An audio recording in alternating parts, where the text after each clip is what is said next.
Good evening, everyone. Welcome to Flynn Field on the campus of Ravenswood High School. To our great customers from Sissonville and to all of our great friends from the great city of Ravenswood, we welcome you to Friday Night Football here on CAS 45, presented by One Community Federal Credit Union.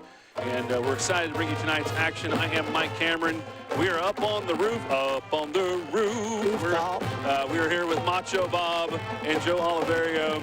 And this game between the 1-3 Sissonville Indians and the 0 right now Ravenswood Red Devils will be the game that we bring to y'all tonight. And guys, I'm affectionately calling this, with no disrespect to anybody, the something's got to give bowl, because Ravenswood comes in here 0 for 14 under the tutelage of Matt Peary.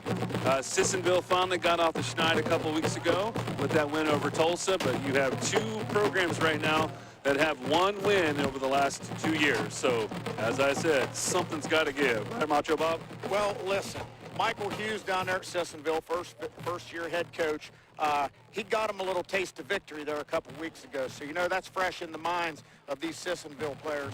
But these Ravenswood guys, they've been on the downslide. You know, something almost 20 games in a row they've lost now, a lot like Sissonville in the recent past. So they've got to be hungry to get back on the winning side. But when you're only fielding 23 to 25 players, that makes sledding pretty tough. Joe?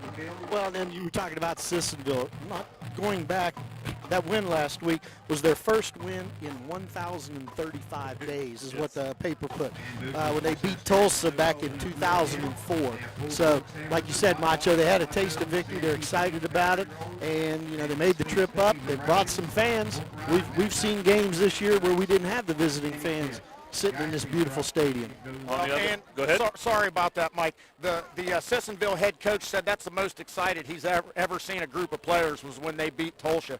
And like Joe said, Sissonville travels well. They've got fans. Ravenswood got fans. So despite the lack of wins, the pride and the support's still there. It's just, it's always been a wonderful community for football. I mean, Ravenswood, deep tradition with good football teams, good basketball teams as well. So this has been a bit uncharacteristic over the last couple of years. Joe, the last time they tasted victory was 2023 versus Sherman, a 16-14 win. So these guys, it's been a while. I think they're hungry. I tell you what, though, I'm impressed when I drove in, you know, having brought bands here in the past, grass field, no visiting bleachers kind of deal, to come in here and look at this AstroTurf with that big red R right in the center of it. You mentioned basketball. You know, Mick Price is a legend down here. It certainly is. Games in the pit. So the fact that the community has really tried its best to support the school and the teams is great. Yeah, and you see on this board when you come in up here, there's state titles. There's all kinds of playoff appearances. You know, as recent as 2014, head coach what was his name there for Ravenswood's head coach? Matt Peary was a player on that team, so he knows what it's like to win here, as does the athletic director for Ravenswood, Wes Swain, who was a fantastic baseball pitcher. And if I'm not wrong, I believe he played some professional baseball, so he'll get him back on the winning track. It's just a great community. It's just a great atmosphere. Last year we covered Sissonville at home, and they went up against another Jackson County team in Ripley. That was not the end result that they wanted in that game, but they come in here hungry to win. I think we've got a hungry Ravenswood team as well. We've got a great atmosphere. The weather's perfect. This brand new turf on Flynn Field looking pretty sweet, by the way. And speaking of hungry, the concession stand, top-notch concession stand here at Ravenswood. Well, we said that was going to get a mention tonight because we were excited. They take debit cards. So we were like, oh yeah, we got to experience that too. When I went to get my chili dog, they were like, hey, what's with all these CAS? It's like, oh, a CAS cable. We're here for to publish the game. Hey, you talked about the national anthem. The FFA chapter here raised the flag with the color guard Caitlin Maddox, Jamie Slater, Ashley Vandergriff, Aiden Donahue, Emily Richards, and Haley Whitlatch. Those 6 people did an amazing job getting that flag up, supporting our country, and we need more flags raised these days. No doubt indeed. We're going to go ahead and take a break. When we come back, Macho Bob had a chance to talk with both head coaches to get their perspective of tonight's game. We'll get to that in just a bit. You're watching CAS 45, presented by One Community Federal Credit Union. Debt getting you down? Zero out your high-interest debt with a home equity line of credit at One Community Federal Credit Union. Our lines start at 6.00 APR and have 0 points, 0 fees, 0 prepayment penalties, 0 cost for appraisals, 0 title fees. Terms and conditions apply. Details at onecommunityfcu.org and 888-771-1834. One Community Federal Credit Union in Parkersburg and Vienna. Your destination for financial freedom. Right now, Dunbar and Fowler, the injury attorneys. When you've had a serious injury, you need legal advice immediately. Call today, we'll see you today and guide you every step of the way. The right answers right now. Dunbar and Fowler, the injury attorneys.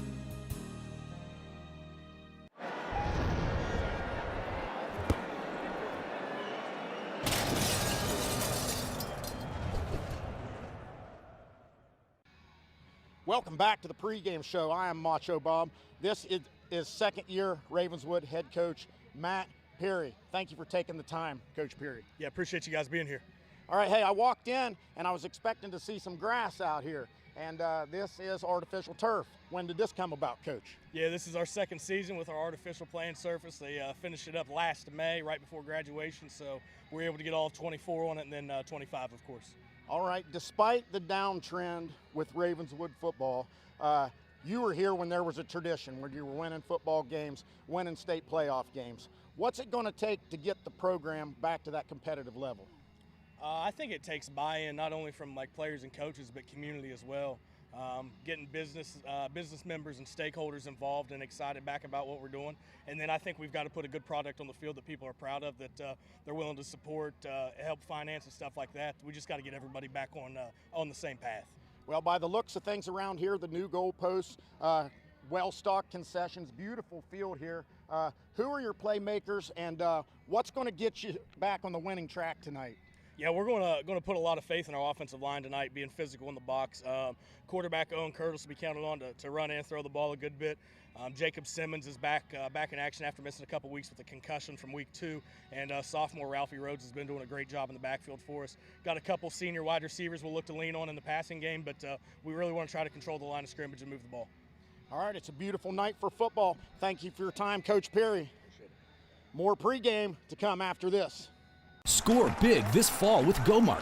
Every Saturday through the end of October, GoMart Rewards members earn triple points on all purchases. And while you rack up on rewards points, be sure to scan the QR code in-store for more ways to win. Each scan is a chance to score the ultimate tailgating package with a $200 GoMart gift card, tailgating supplies, and more. GoMart is your hookup for the football season. Visit the GoMart app or GoMart.com to learn more. GoMart is the official convenience store of WVU Athletics.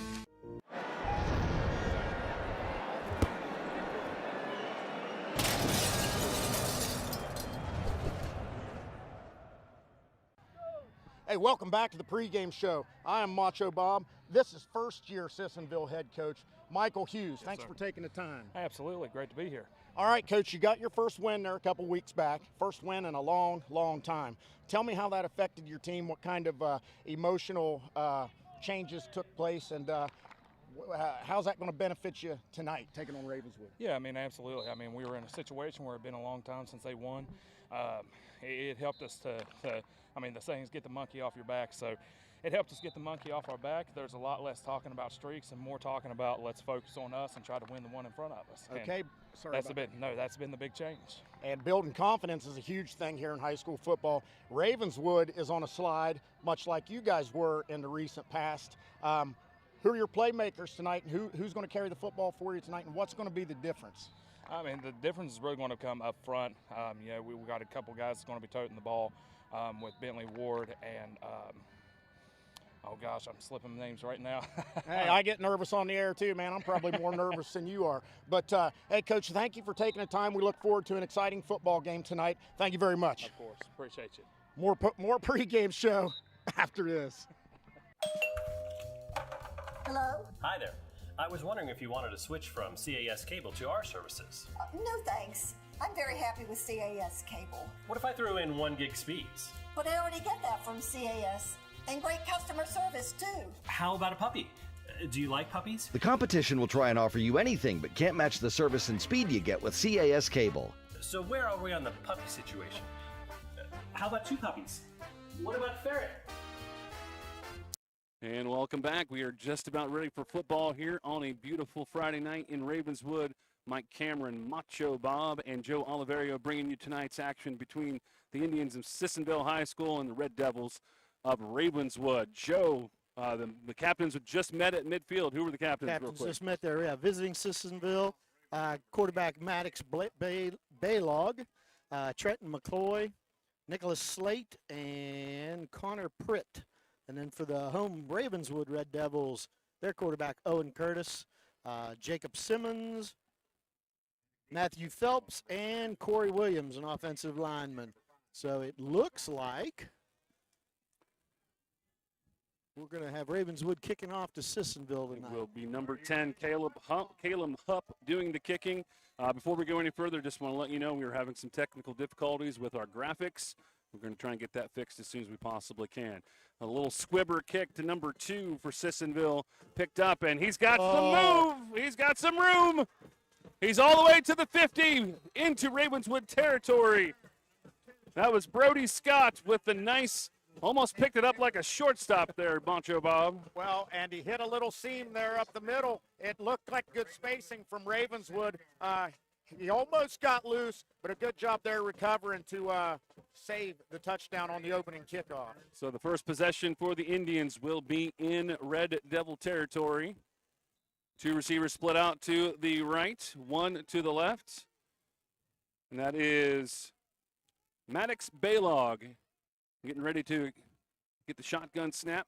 Defense must have some respect for this quarterback throw, and they've got about 25 yards off of it. He is a very good passer. We saw that last year as well, and he was just a young guy last time. Inside handoff, that was Malachi Holtzman.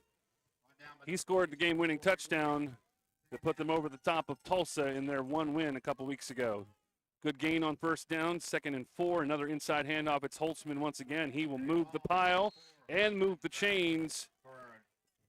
Well, early on here, it looks like Sissonville has an advantage there in the offensive line, getting good push in the middle and a good start for number 4, Malachi Holtzman. He could be in for a big, big night if Ravenswood cannot shore up that middle. Landon Scott came in late. He's going to park himself right behind the offensive line. Baylog will wait for that shotgun snap. Another handoff to Holtzman. It's like, give it to Malachi. Let's see what he can do. Yeah, boy, they're just paving a 5-yard hole right up the middle just on every snap. So good execution early for Sissonville. Ravenswood's going to have to change something here in the middle of that defense. Tell you what, trying to change it. Looks like they've got about 21 kids on this Ravenswood team on the sideline, so we're kind of thin over here. Wonder how the offensive, defensive linemen are going to be able to stay through the evening playing. 2nd down and 5. Another handoff, and now Holtzman with a little bit of, man, he had a little patience there. He kind of stopped himself right behind the line, realized there's lots of real estate over to the right, and a good gain moving the chains again. Yep, and Ravenswood did make a change. They changed something. They brought a middle linebacker there on a run blitz, and Malachi Holtzman just bounces at the outside for a good gain. Easy recognition there. Good, real good patience there. The hole did not manifest there, so he went to the right. 2 receivers out to the right, or excuse me, to the left. Baylog will take the shotgun snap. Another handoff. Holtzman's going to be a tired young man. Good game. Well, just a yard gain. Not quite into the red zone yet. They'll mark it at the 22-yard line, 2nd down and 9. Those pink shoes didn't look like they were moving as fast on that carry, though, Mike. Maybe 4 in a row. I was going to say. Look for a little play-action pass here. I'm tired just watching them. And I bet with the size of Holtzman, that pink flag sticking out his back, I bet Ravenswood would rather be playing flag football right now. Just pull that thing off and not try to stop that big guy. Looks like more like a fullback instead of a running back. This time they fake the handoff, put it in the air, nice catch, and that's going to be touchdown. And that's exactly what a strong running game opens up for you. That was Colton Maddox Baylog to Colton Ross for the touchdown. Play action, hits the skinny post for a touchdown. I didn't see the receiver's number. 5. It was number 5. So nicely done. Colton Colton Rossi. And hey, I bet these guys don't get to play on TV very much. I bet they're excited. Freddie Pasco will be doing the kicking. Pasco, that's a kicker's name, right? That's Freddie Pasco. Right down the middle, and very quickly the Indians get to the board, 7-0. Nice drive. Really, you know, Joe, it was not what you would call a real scientific drive. Hand it to the big guy, and then I think they got so tired of that.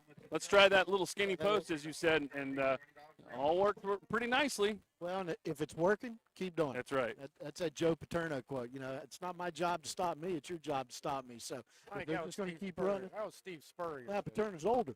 So, Hey, I love Spurrier got it off of Paterno. Two opposite ends of the spectrum as far as coaching personalities go. Joe I would imagine. Steve Spurrier. But, nice drive there by Sissonville. Ravenswood made the adjustments they needed, brought some linebackers up in run support, and then bang, pop them over the top between the linebackers in front of the safeties, and a nice run there by number 5 to punch it in for the touchdown. Pasco will tee it up for the Indians. Back deep, 3 gentlemen. Jacob Simmons, Andrew Stutler, freshman. And I didn't see that other number, but they will await the kick. Number 12, Braden Reimer. There you go. Up about 15-yard line. 2 slightly up, 1 back deep. And we are good to go. Nice high end-over-end kick that will be received at the 18-yard line. Trying to just make a way there was number 8, Jacob Simmons, and he'll be brought down after a minimal gain on the return. Freddie Pasco there to kicker, man. A good little leg on that guy. He punched that one back or got it inside the 20. The kicking game in high school football is always interesting. So back at the quarterback will be Owen Curtis. He has a 46% completion percentage, 150 yards. He has been intercepted twice, has not thrown in a touchdown pass. And Simmons, who we just saw make that return there, will be, well, they're going to line him up as one of the receivers to the left. 3 receivers, now 1 in motion.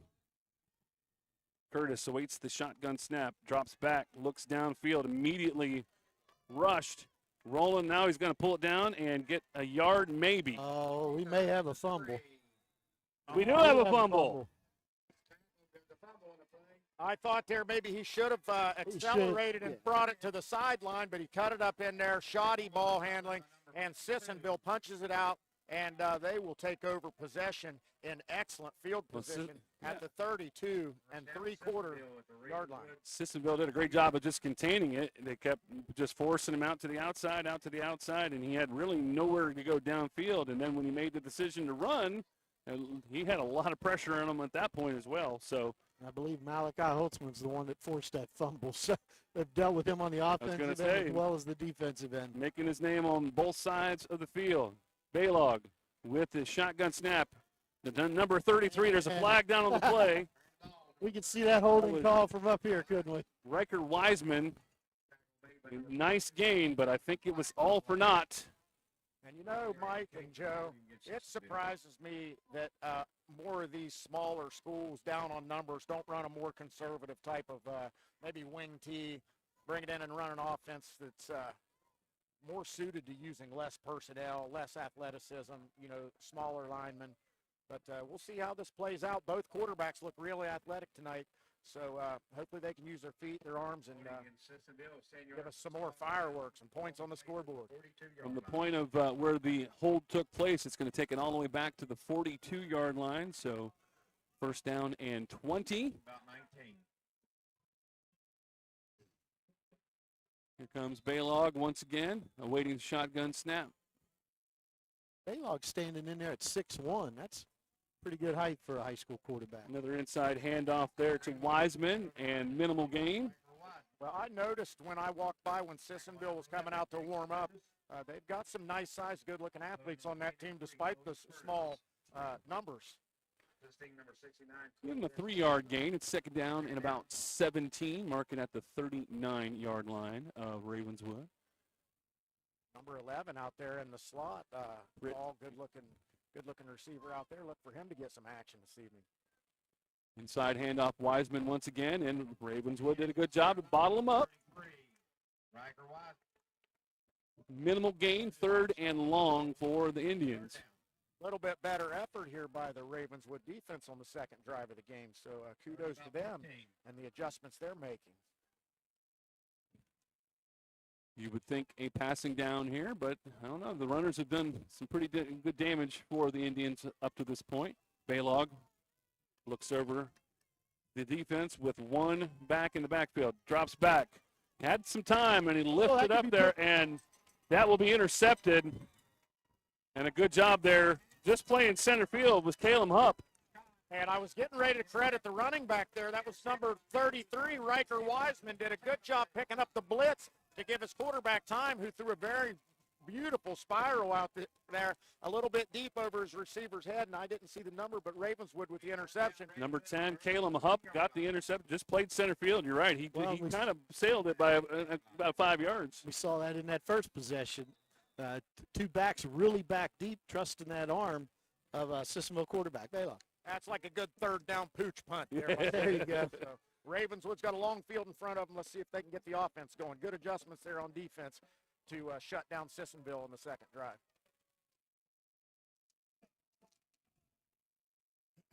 Curtis got signal from the sidelines, goes into the huddle. He'll be a little more secure with the football here this drive. He will have running back Ralphie Rhodes, leading rusher on this team, and he'll actually pave the way for Curtis, who will get a decent gain on first down, just a quarterback keeper over the right end. Tackled by 5 Sissonville players. Grant McCoy for Sissonville. Pick up about 8 yards, second down and 2. So good gain on that first down, second down and 2. Ralphie Rhodes has averaging 3.7 yards per carry. He's got 2 rushing touchdowns. I think we're going to see him featured a lot in the offense tonight. Ralphie Rhodes, that's a football name, too. And he's wearing a football number back there, 42 in the backfield. A lot of these running backs nowadays wear the single digits, but not. Number 42, Ralphie Rhodes. There he goes, Ralphie Rhodes, number 42 on the carry. Tried to take it around the left end there, a little spin move, but wasn't able to get really anywhere on that. So a 3rd down and 2. When I think Ralphie, I think that big buffalo out there in Colorado. I think of Christmas Story. There you okay. Ralphie. Okay. 3rd down, receivers to the left, 2 of them. 1 to the right, 1 in the backfield. That is Rhodes. Curtis will give Rhodes the handoff, and he will. I think he got it. I think he got it, too. All right, hey, that's got to feel good for Ravenswood to punch it in there with Ralphie Rhodes between the tackles. Get that first down of the game. Side judge moving the chains. And like Hank Scram used to say, keep matriculating down the field. Move those chains, 1st and 10 at the 19-yard line. Yeah, boy, when you're 0-4, you'll take any kind of positive juju you can get out here. 3 receiver set. 1 in motion, and he'll get the handoff. He got the handoff.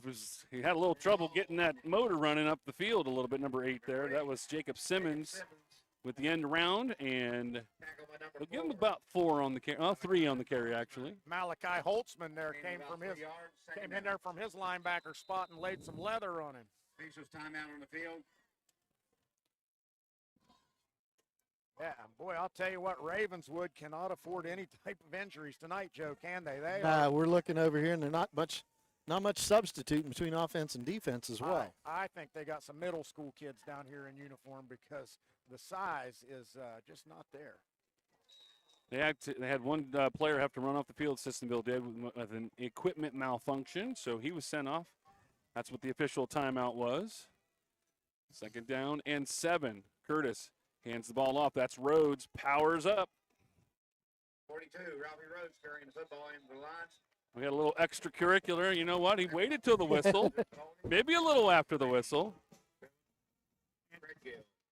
It's always the Chihuahua in the pack that wants to come up like the Doberman. Well, you know, and let's just credit to the officials for letting them play there a little bit. Maybe give them a little verbal warning and say, hey, you know, let's. It's going to be a long night in this beautiful weather. You want to stick around and watch it.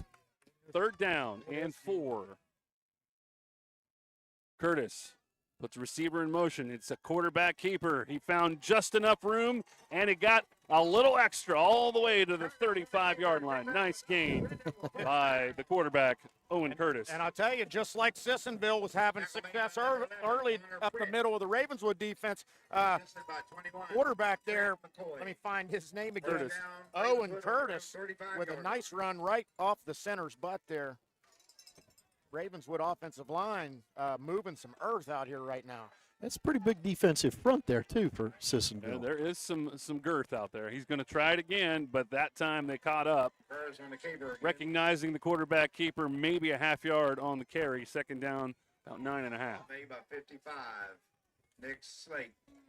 Yeah, I didn't see who. That was the defensive tackle there. Made a good scrape down the offensive line. Yeah, the 2 interior linemen were all over that one. 2 receivers to the right, 1 to the left. Couple of backs in the backfield with Curtis. 2nd down, let's just call it a long 9. Oh, we got some movement. Looks like it's going to be encroachment on the defense. Good hard count there by Owen Curtis. We got a bunch of people saying, he did it, he did it. I think number 55, Nicholas Slate. Sissonville, 5 yards, we stepped off. 3 plays. The one that did it was a Sissonville player. That'll move it up 5 yards. That was the same one that made that amazing tackle the play before. So I'm sure his energy and emotion was kind of flying a little high right there. Same formation as last time. Hand off to Rhodes, and he got a little bit ahead of steam. He's got the 1st down, and now he's in Indian territory all the way to the 48-yard line of Sissonville. Hey, man, saddle him up and ride Ralphie Rhodes down the field. He's running hard right now. I'd like to see him cover that football up a little bit in traffic. He was carrying that thing a little loose out there. Let's get 2 hands on that young man. Actually marked it at the 49-yard line, but still in territory. Ravenswood moving the ball after that turnover from Sissonville.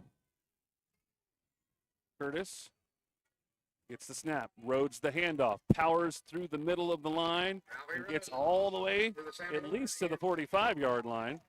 And I tell you, they're going to keep feeding Ralphie up the middle, and that's going to open up a naked boot there for the quarterback, something to the outside to get Owen Curtis out in the open one-on-one with the corner. So you think this is going to be a Holtzman, Ralphie Rhodes tour tonight?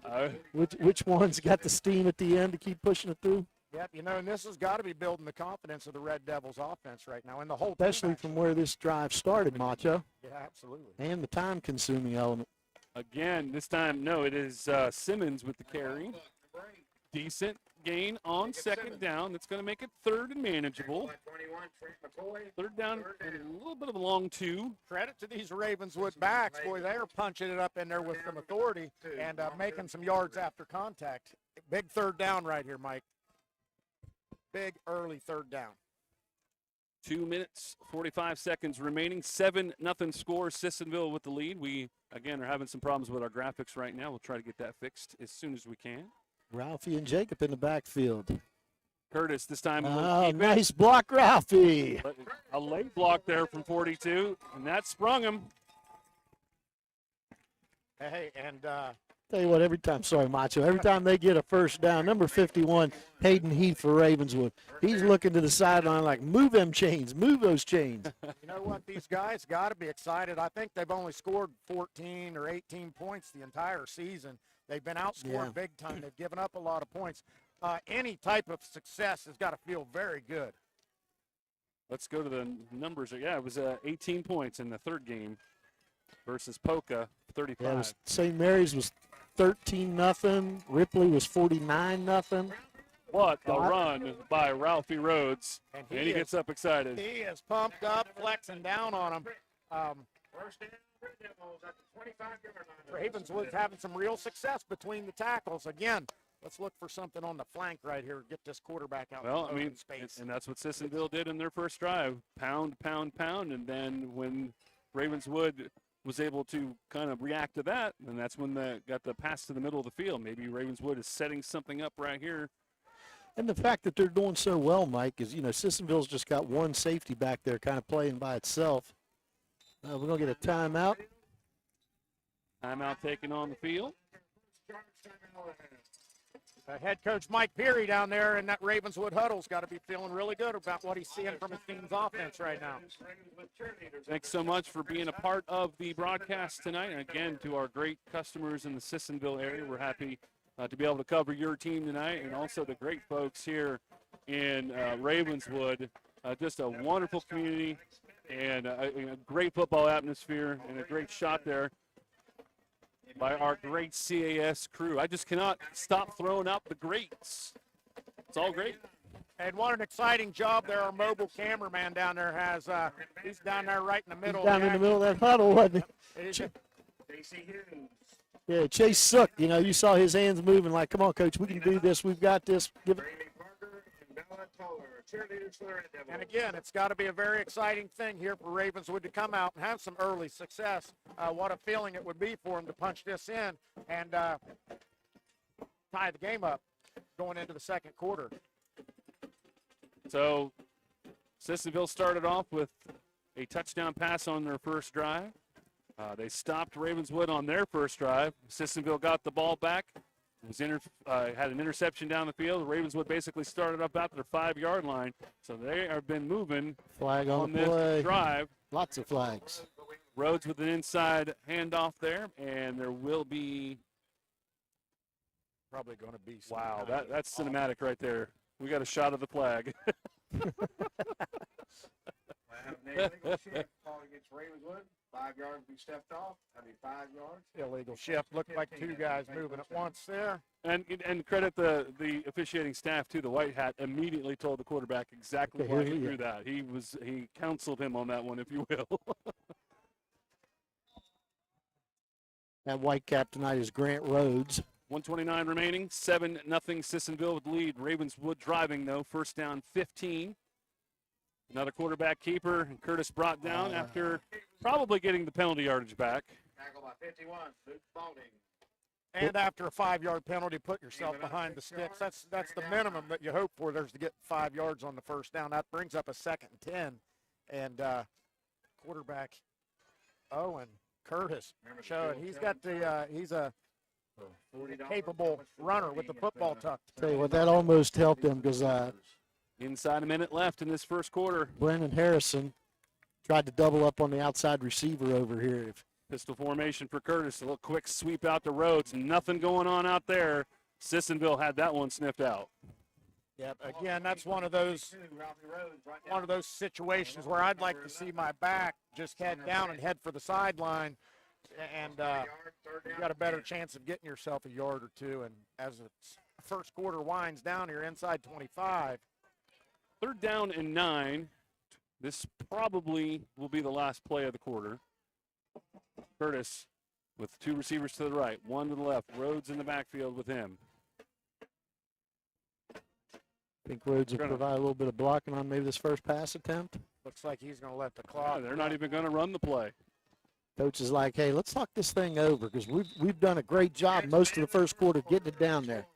That's how the first quarter ends. Sissonville 7, Ravenswood 0. Back with more high school football action. You're watching CAS 45, presented by One Community Federal Credit Union. 1975 here for their 50th reunion, and also the decision-making process here. 4th down. Too far for a field goal and not far enough for a punt, so 4-down territory. Just watched a little documentary on the I formation last night, how VMI started the I formation way back in the day, and we saw a little bit of that from Ravenswood on the last play. So let's see what happens with this 3-receiver set. Looks like it's going to be a screen pass. They got blockers. And did he push forward enough? He might have pushed forward enough. Come on. Jacob Simmons. Eagle eyes. Yes. The eagle eye here. Oh, we got to look. There's the devil right there on our screen right there. And he is jacked, wasn't he? Yeah, 6-pack. He was swole. He's got that. Because we're on the 16 over there. We're on Excellent job by Simmons. Hit the catch. Excellent job by his fellow receivers to give him enough room. They were able to push forward enough, get inside the red zone, and more importantly, move those chains. 1st and 10. And this shows me right here that 0-4 for Ravenswood is not lack of effort because these ball carriers are running with authority. especially against Macho, the big front for Sissonville. Curtis will take the direct snap, and he will be dragged down by big number 66. Yeah, he's probably the biggest player on the field, number 66 for Cohen Hughes.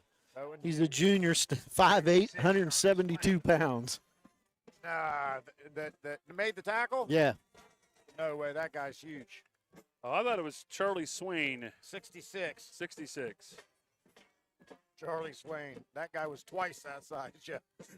The problem is we have some incomplete rosters out here. We're doing our best, folks. We're piecing it together. Here's some more I formation from Ravenswood. Old school. Inside handoff but was immediately met. Both interior linemen, number 52, number 55, converged on number 11 there. The runner was Jacob Burgess. He got stopped immediately by that defensive line. Next slate, like a big slate pool table fell on top of it.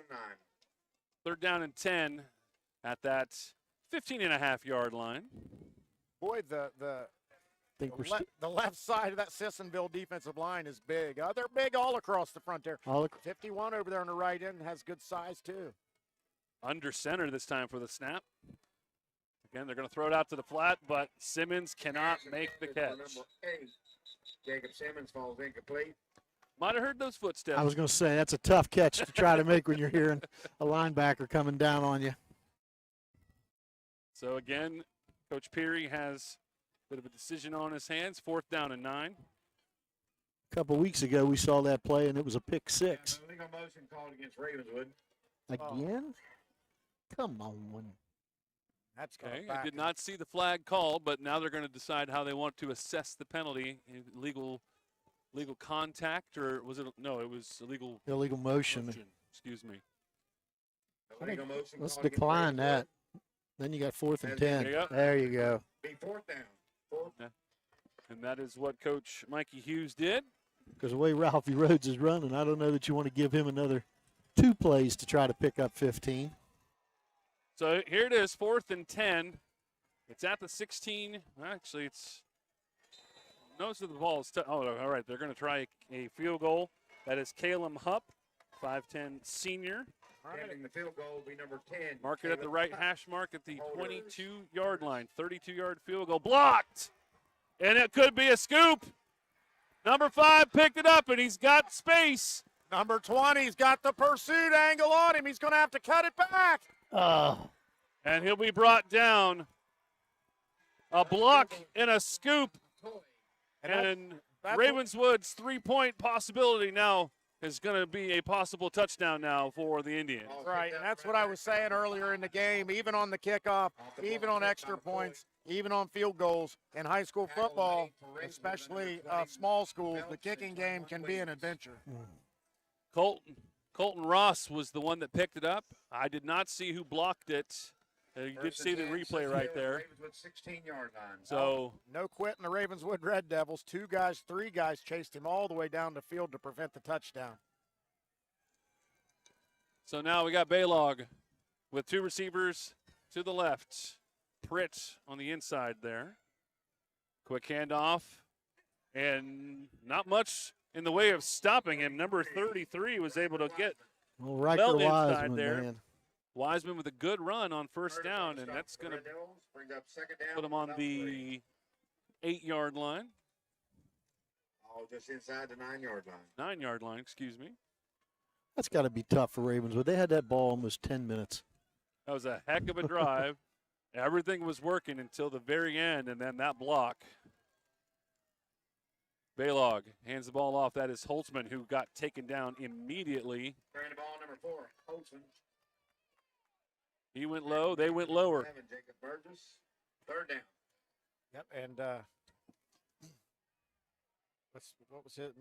Malachi Holtzman. Junior class. Holtzman there, the halfback there. He is a big, capable runner, but he looks like he's slowing down a little bit, Mike. 3rd down and 3. He had to come off there to get him a Come off little, with a had little to come get him blow. a little breather. Baylog gets the snap. Again, the handoff inside, untouched until the 2-yard line, and he's going to try and push the rest of the way in, which he did. Number 33, Wiseman with the score. Riker Wiseman with the fresh legs comes in, and he relieves Malachi Holtzman. And here on the replay, you'll see it right here, Macho Bob. We didn't get a chance to see it until it got to the 2-yard line. He was not touched until he got to about right there. That's when most of the contact took place, but he was able to sneak in there and get that score. And what could have been on the other side of the field. Yep, something what could have been. Seemed like once they got close to the red zone, they kind of shot themselves in the foot. A couple penalties, got behind the sticks, and just never recovered. Extra point attempt is good. And we are now at the 8-12 mark, 14-0. Sissonville with the lead over Ravenswood. Oh, the heartbreak. That great drive to get inside the red zone on the other side of the field. And in just 3 plays on the other side, Sissonville punches it in. They didn't waste any time taking advantage of the blocked kick. The special teams made a play. Nearly took it to the house, but 2 or 3 more plays there from scrimmage, and they had it in the end zone. 14-0.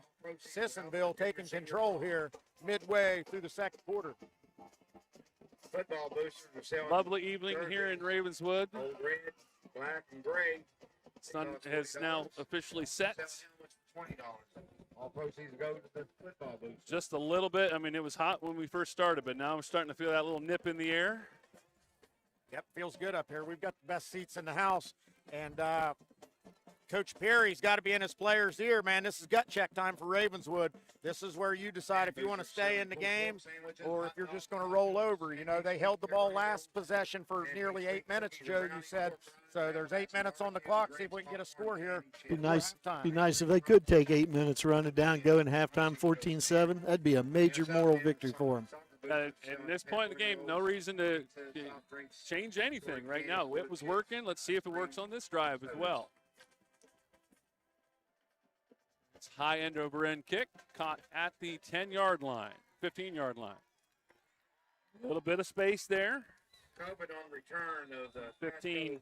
Atreu Copen with the return all the way to the 22. Freddie Pasco, the 30. Freddie Pasco running down there making a tackle, man. He's got a heck of a little leg on him. He's been booting those extra points through, and he kicks it down the field pretty good on these kickoffs, too. Freddie Pasco for Sissonville, number 22. So, again, Ravenswood on their home field right now. They ran the ball. They did what they needed to do until the very end. Now they need to see if they can do that again and this time finish strong on this drive. Simmons in the backfield with him.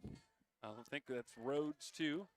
Faked to Rhodes, gives it to Simmons. He'll take it to 35-yard line, maybe to the 36.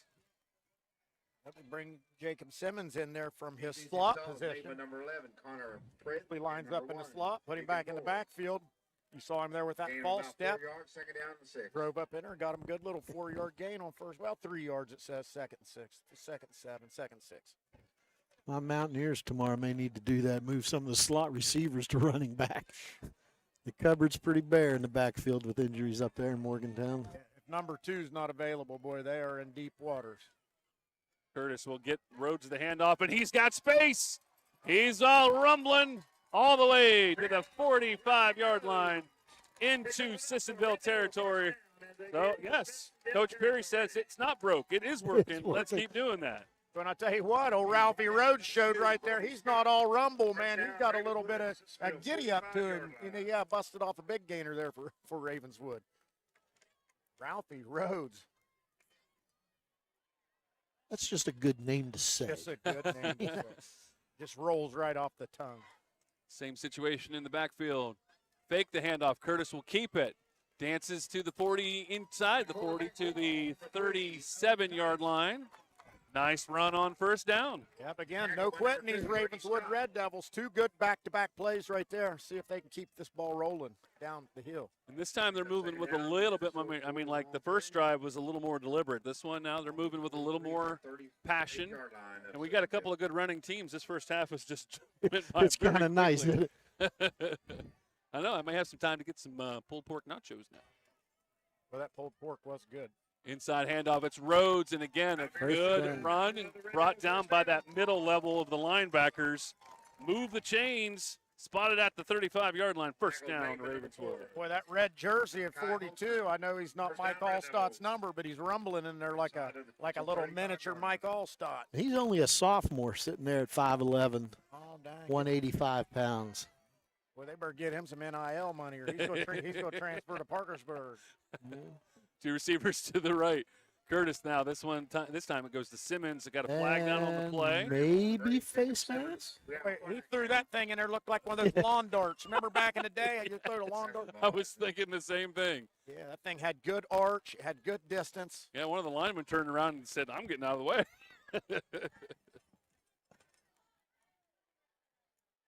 Face mask. Got it again.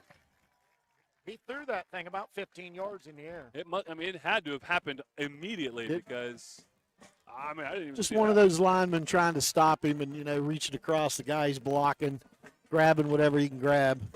So get the yardage on the run and the 15 yards. Tack it on the end. That will put them inside the red zone, mark it at the 18-yard line.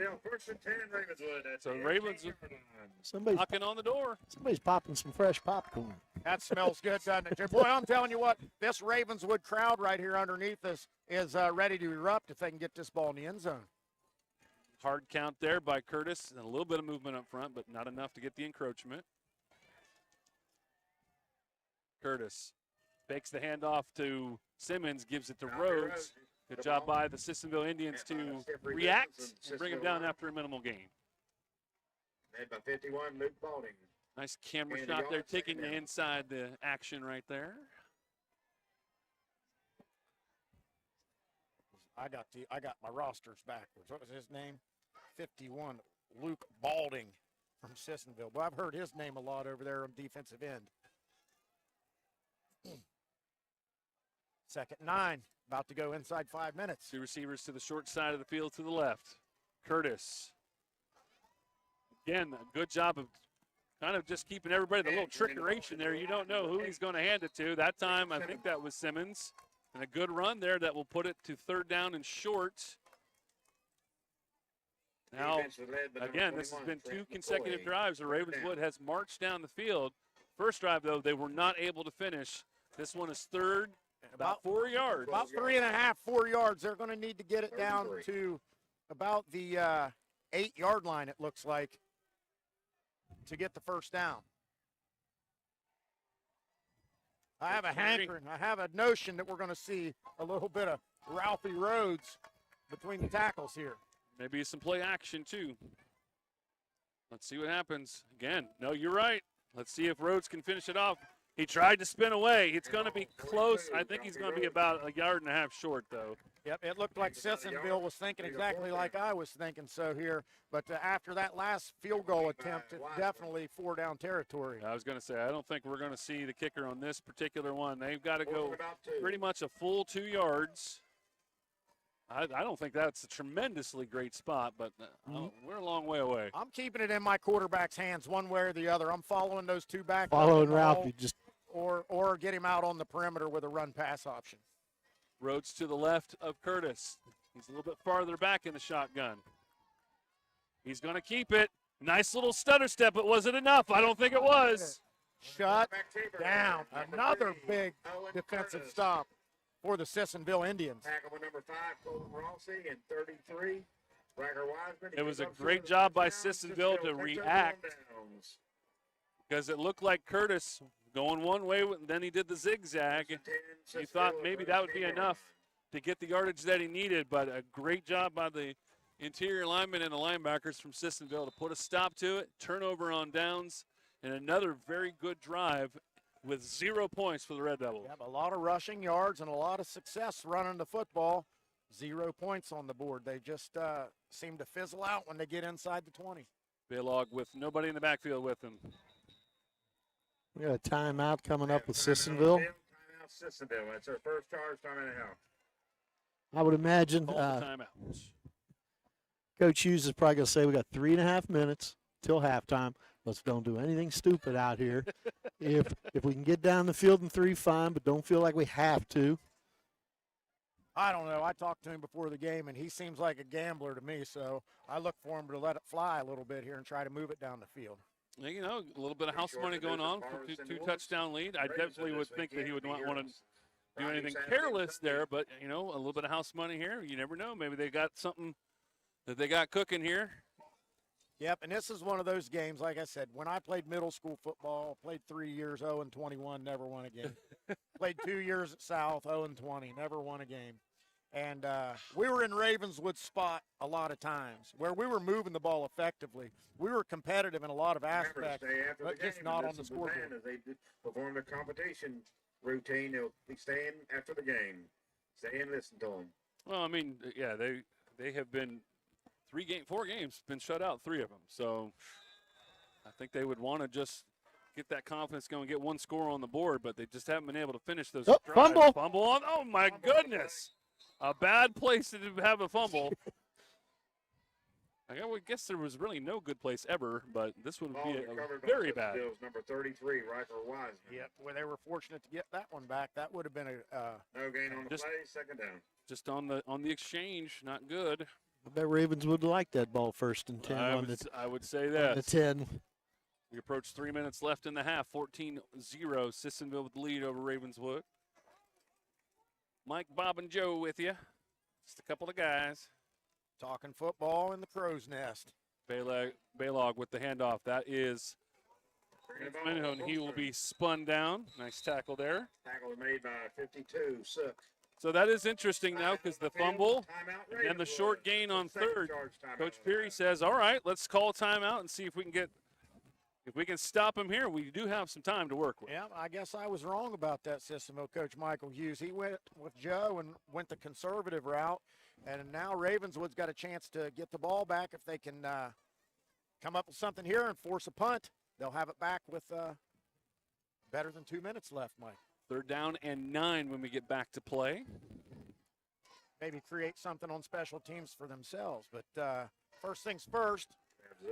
Because I don't know that you want a high school punter punting from like his goal line. Like I said, baby. Anything can happen when that ball's. Well, I mean, anything almost happened right there. I mean, we had a fumble on the exchange on 1st down, deep in their own territory. And the thing to remember here, guys, on all you folks, what's that, Macho? all you folks at home, a lot of these guys are playing Iron Man football. They're not coming off the field. They're playing offense, defense, and special teams. So on both sides. On both sides. Baylog in the shotgun. He's got Holtzman back there with him. 3 receiver set. 3rd down and 9. Baylog looks down the field, airs it out, and a nice catch by Pritt. He settled right in the middle there. Nice catch. The number 11, Connor Pritt for they just very, very systematic like too. They just were very workmanlike. They just dropped back, made the catch. Hey, very, very calmly. Made it look really easy. That was a well-thrown ball. I think Copen may be 3 for 3 on passing. Maddox Baylog, quarterback back there. Got Baylog. He's got a good arm there. Number 11's a good-looking receiver out here in the slot. So, late receiver coming onto the field. Baylog, 6 on the play clock. And now we got a stoppage of play. False start. Going to be a false start on Sissonville. They did what they needed to do on this drive. 3rd and 9, though. That was an important connection, not just to keep the drive alive.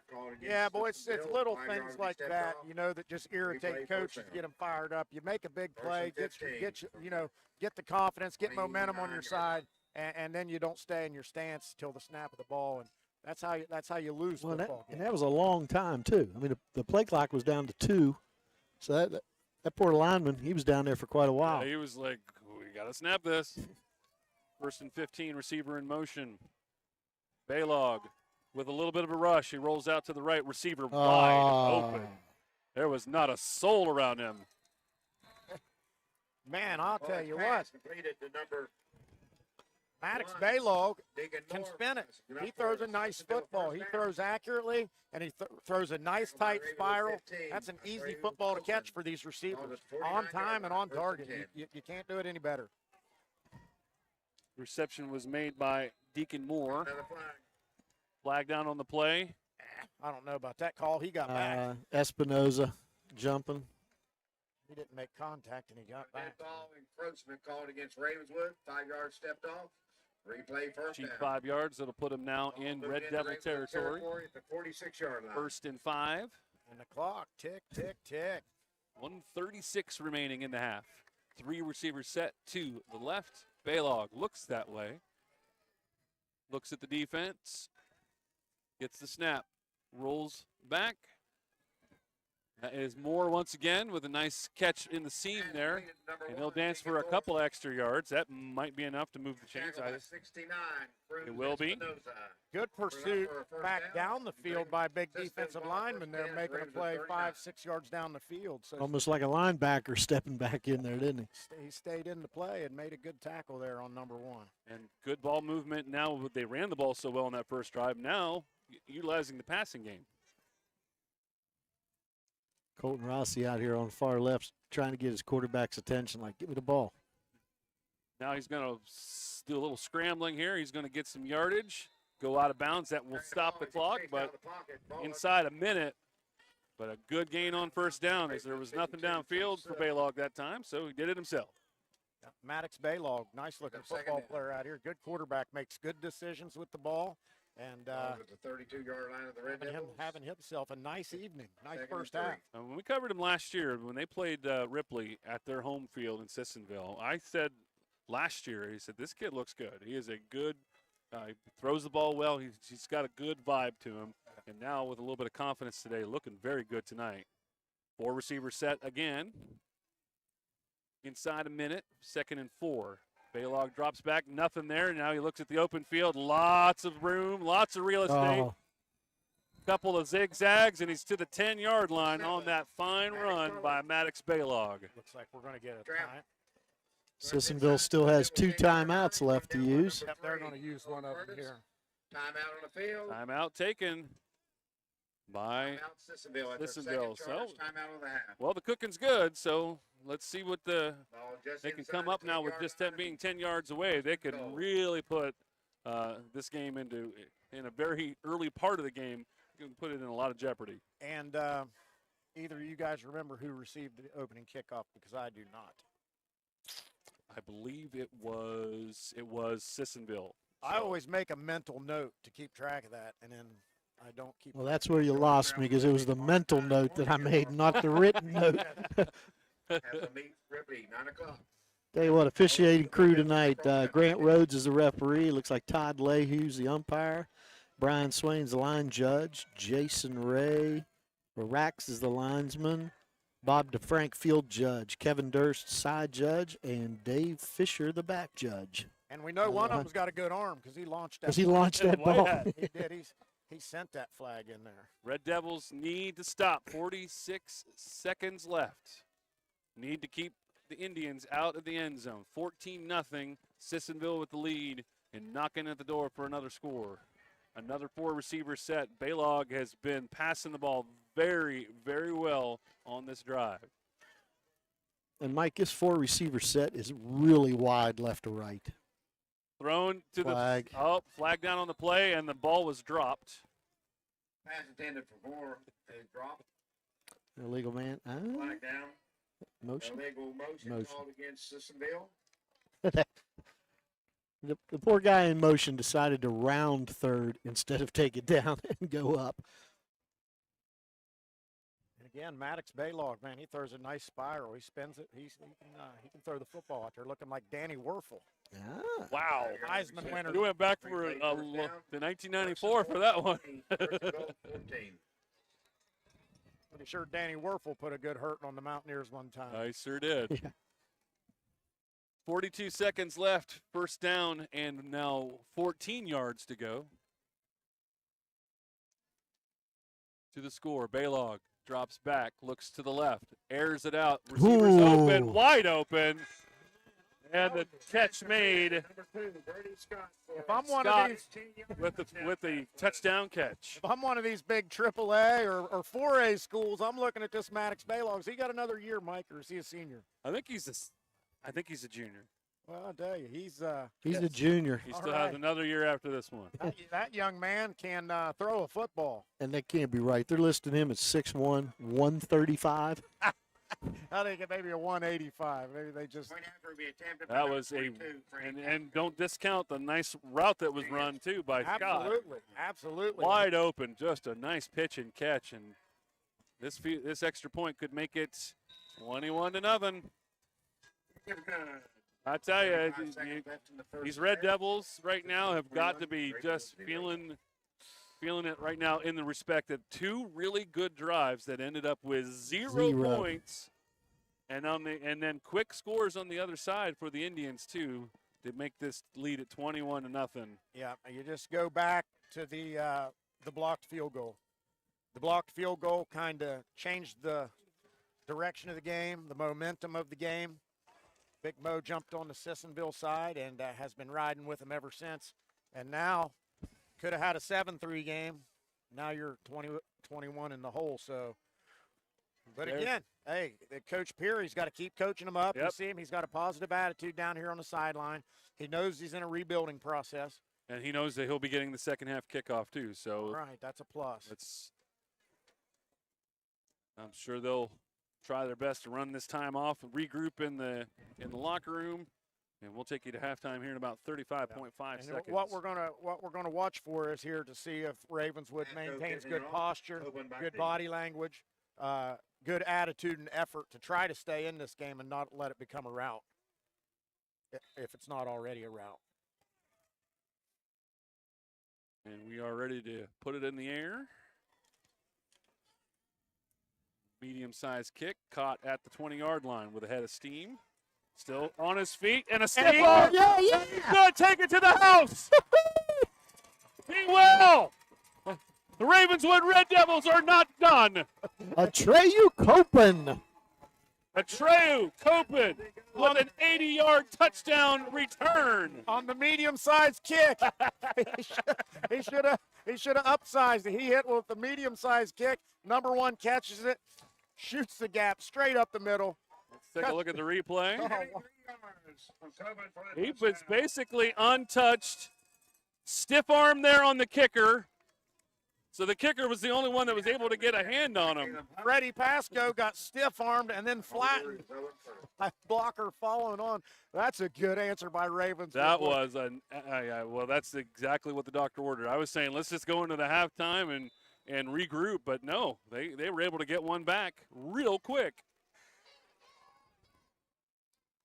What an answer, guys. We got a flag down on the play. Yeah. If it's on the defense, we have a good field goal attempt. Offense motion. This 20 never got said. He's out there like, what's going on? See, there's the student Coach section is up like, there. just face the goal line. Let him. Student section up there. Those guys look pretty buff. Why aren't they on the football team? That's what I'm saying. Put a uniform on, gentlemen. Wow, what an exciting play there to see. You go down 21-0. You're getting housed in your own house. And what an answer by little number 21 there. Takes the kickoff. What'd you say, 80 yards? 80 yards. He caught it at the 20-yard line, took it to the house. And he caught it on the fly coming with a head up of because it steam, was kind of short. So he didn't go left or right. He just figured, I'm going straight to get it. Let's keep going straight up. Pup will have a second opportunity at this point after touchdown. Yes. They got it. that 22-yard field goal went 23 yards. All right, now you see some excitement over here on the Ravenswood Got a little sideline. bit of life over here on the Ravenswood side. Hayden Heath, 51, trying to get the whole team fired up. These guys, I got chicken skin up here. I'm excited for them. So that is just what they needed going into that halftime 21-0 is a whole lot different. Not only with the getting that touchdown score, but just the added amount of excitement and everybody's revitalized now. Hey, what do you guys think? Onside kick? Onside kick? No. I don't know if I'm ready to gamble with that one. I tell you, tonight's homecoming. They've got the alumni, some alumni band members. So the Ravenswood band's over on the sideline getting ready for their halftime activities. And we got the lone alumni trumpet player over here playing the fight song after that touchdown. All right. So great shot there, by the way, of Coach Peary. He was giving some really good counsel to the boys right now. We're trying to fire them up even more. Well, hey, when you've only scored 18 points coming in through 4 games, it's got to feel good to punch it in there and cut into this lead. So Mike Peary's got him on the right path and build the excitement around this program and try to get some more kids out there to fill some uniforms. I tell you, Macho, his assistant coaches are in the press box right below us. So he keeps looking up here like looking for something, and I don't think we can give him what he's looking for. So Hup's going to tee it up. 23 seconds left in this half. Completely different complexion than it was about 5 minutes ago. Will lightning strike twice? Kind of a squib at it, maybe. There. He did. And that's, they might have the ball. Oh. That was one of those things where the kicker just kicked it as hard as he could, hoping that he could get a ricochet. Almost did, but they were able to fall on the ball. Number job 22 got some hands on it there for Ravenswood, but he ran into 2 big boys. 2 big, yeah, just 0.6 seconds left in the half. 20.6 seconds left. Now, with what we just saw. Number 11's down. Just inside the 40. He's on all 4s. We do have an injury on the field. That is Connor Pritt. Got officials timeout on the Trainers are going to come out and take a quick look at him. So, again, my question is, does Coach Hughes try to get that score back? Or do you go conservative and knowing that Ravenswood's got the kickoff coming up in the second half? Well, you've got good field position. I think I'm going to throw it a couple times. I'm going to throw it too.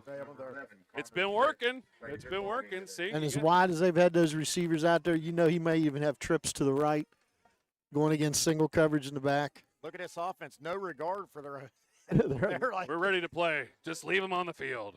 Let's go, Mr. Pritt. Get off the field so we can run this offense. So they're excited to get in. Just play around us, guys. Let's hope he's okay. He's a fine player. That'd be a big loss for him. And he's one of the captains for the team. So Pritt will walk to the sideline. Looks like he keeps moving that shoulder, trying to loosen it up. Maybe he got a little shoulder pointer in there or something. Both teams are already in formation, though. They are ready. Let's see what the play call is with 4 receivers set. Baylog looks over the defense, puts a receiver in motion. Pistol shotgun, drops back, has plenty of time, ran out of time. Now he'll throw away. He did have a lot of time there, and the Ravenswood defense had some outside pressure to force him up in the pocket. I'd like to see that again because I thought he was like over the line of scrimmage. It was very close, Joe. It was very close. Took about 6 seconds to run that play, 14.5 left. Second down and 10.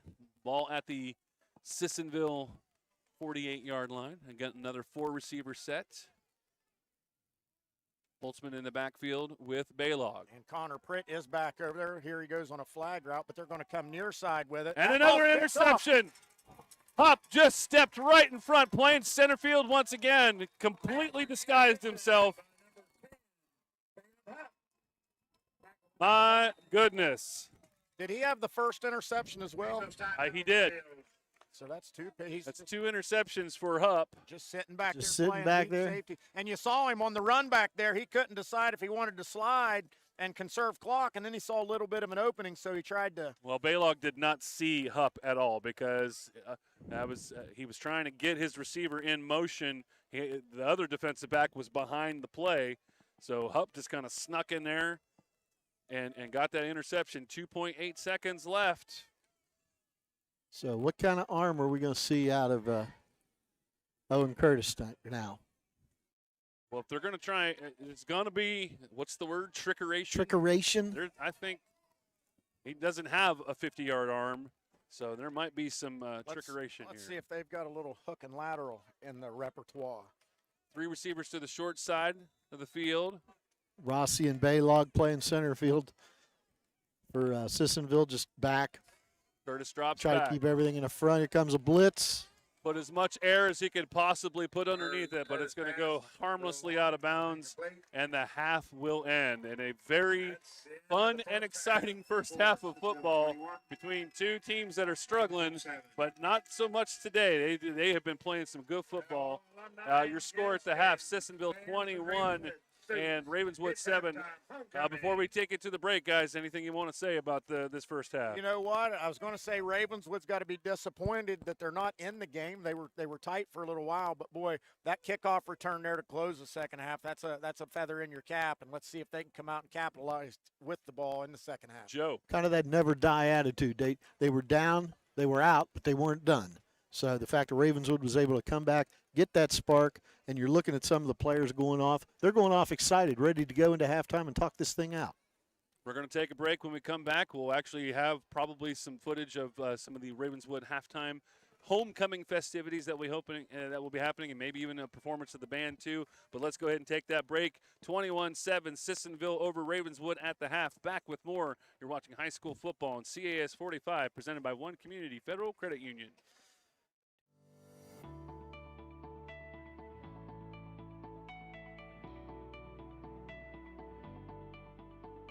Thank you, CAS Cable, for supporting Belpre football. Thank you, CAS Cable, for supporting the Belpre High School Marching Band, the pride of Belpre. 1, 2, 3. Pride!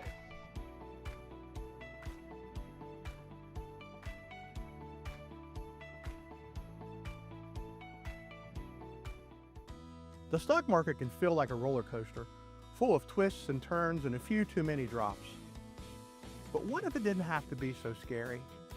We help take the scariness out of investing. With smart strategies, clear guidance, and a steady hand, we can help you ride the market, not get thrown by it. The stock market doesn't have to be a thrill ride. Let's make it a smooth journey.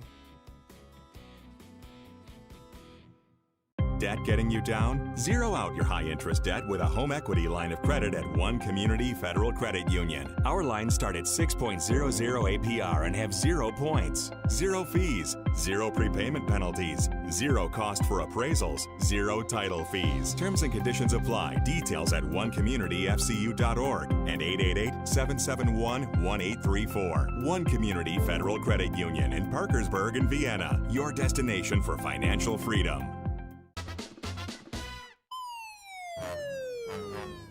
Ma'am, do you know why I pulled you over today? You drove right past JR's Donut Castle and did not stop.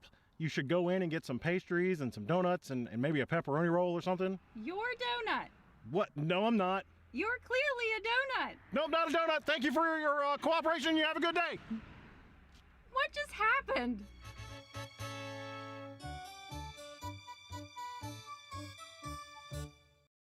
Welcome to Miller Prosthetics and Orthotic, where in the heart of the Mid-Ohio Valley, we don't just create artificial limbs and custom braces, we craft possibilities. Meet our dedicated staff, committed to your comfort and mobility. Our certified prosthetists and orthotists are experienced and capable, ensuring even the toughest cases are handled with care. Trust our scientific precision, utilizing advanced techniques like 3D printing and scanning. Are you an active above-knee amputee? Access our unique direct socket technology for increased flexibility and mobility. Walk confidently with microprocessor-controlled ankles and knees, enhancing stability on any terrain. Express your style with custom designs on your new limb or brace, and enjoy the versatility of adjustable heels. For our amputee warriors, discover support and resources at the Amputee Center, a local nonprofit. Take the first step towards comfort and mobility. Your journey starts now.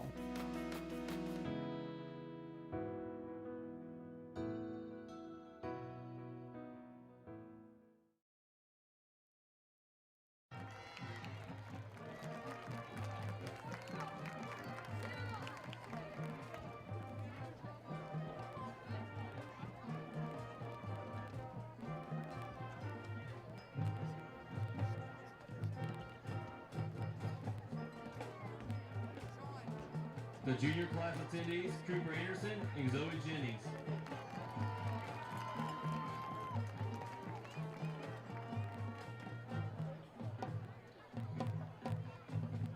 Kean Migoski and Jalen Jeffrey. Kean is the son of Sept and Laura Migoski. Kean enjoys playing basketball as a member of the school's basketball team. Jalen is a daughter of Debbie and Walter Jeffrey. Jalen is a member of the Ravenswood cheer team, student council, and track team. Kean Migoski and Jalen Jeffrey.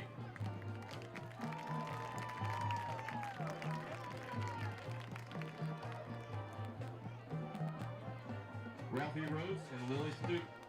Ralphie is the son of Stephanie and Roger Rhodes. He is a member of the football team, member of the basketball team, and of the baseball team. Lily is a daughter of Jake and Kia Stewart. She is a member of the student council and is a member of the soccer and track teams. Ralphie Rhodes and Lily Stewart.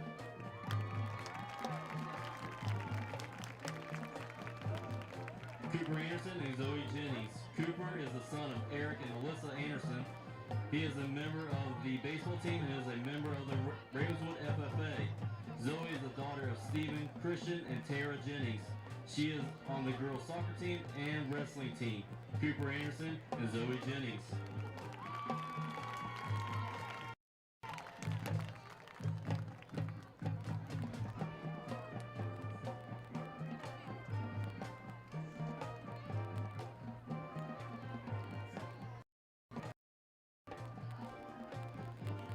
At this time, let's bring our senior candidates and give them a round of applause. Wesley Parsons and Angelina Fowler.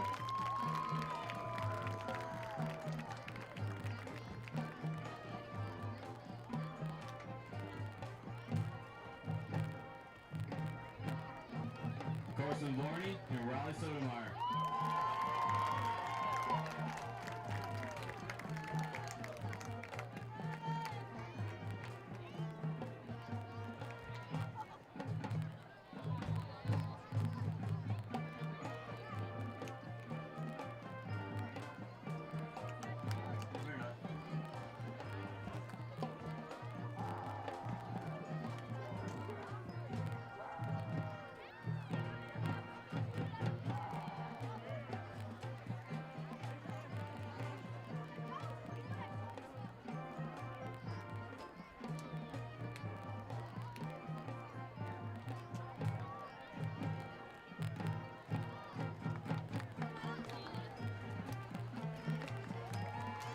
Hayden Heath and Ariana Eads.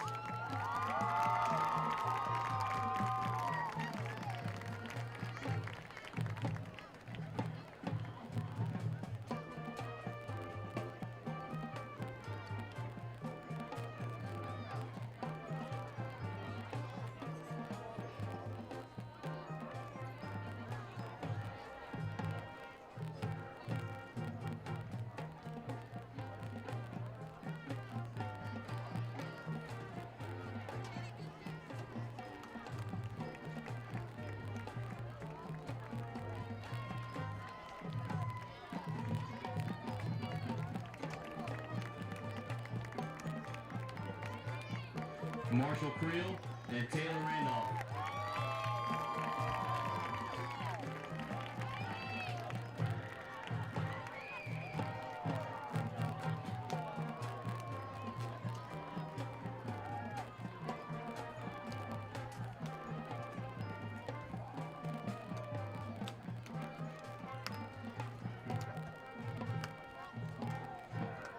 Isaac Atkins and Emily Goodson.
And now to present our senior candidates for Mr. and Miss Red Devil. First is Wesley Parsons and Angelina Fowler. Wesley is the son of Sarah and Jimmy Lurst of Ravenswood and Stephanie and Jason Parsons of Vienna. Wesley is a member of the Ravenswood FFA program. After high school, Wesley plans to continue his career as a firefighter. Angelina is the daughter of Angela and Mark Fowler. She is a member of the volleyball team and a member of the softball team, both for 4 years. She is a student body secretary and a member of the National Honor Society. After high school, Angelina intends to attend college and pursue a degree as a pharmacist. Wesley Parsons and Angelina Fowler.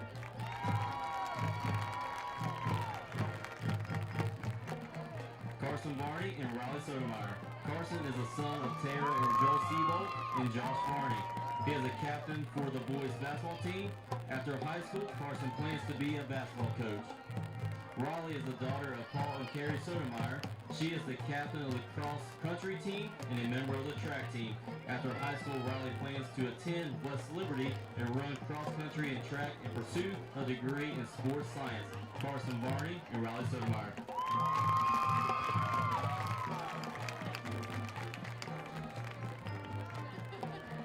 Hayden Heath and Ariana Eads. Hayden is the son of Sierra Beaver and Justin Heath. He is a student body student body president, captain of the football team, co-op at Ravenswood Gray, member of the Bigs and Littles, and Skywarn weather spotter for the National Weather Service. After high school, he plans to attend Ohio University and study meteorology and chase tornadoes. Ariana is the daughter of Samantha Mast. She is a member of the Bigs and Littles Club, yearbook staff, volunteer at the Ravenswood Library 4 times a week, student council member for 2 years, and currently serving as class treasurer and a manager for the football team the last 2 years. After high school, Ariana plans to attend college and become a math teacher. Hayden Heath and Ariana Eads.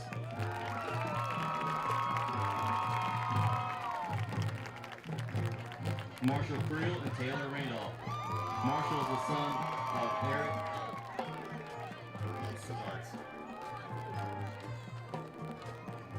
Marshall is the son of Eric and Melana Creel. He is a captain of the golf team. After high school, he plans to continue playing golf in college. Taylor is the daughter of Michael and Carissa Randolph. She is the senior class president, member of the National Honor Society, varsity cheer captain, Ray Review dance captain, and vocal leader. Member of the tennis team, member of Bigs and Littles, and vice president of Murraysville Mountaineer 4-H Club. After high school, she plans to attend WU to pursue a degree in broadcasting and journalism. Marshall Creel and Taylor Randolph. Next is Isaac Atkins and Emily Goodson. Isaac is the son of John Atkins. He is a member of the basketball team and soccer teams. He is a member of Young Life as well. After high school, Isaac plans to become a radiology tech. Emily is the daughter of Thomas and Brianna Goodson. She is a member of Young Life, Bigs and Littles, Ray Review president and vocal leader, member of Student Council, National Honor Society, and plays soccer and tennis. After high school, Emily plans to pursue a degree in business and getting her nail tech license. Isaac Atkins and Emily Goodson.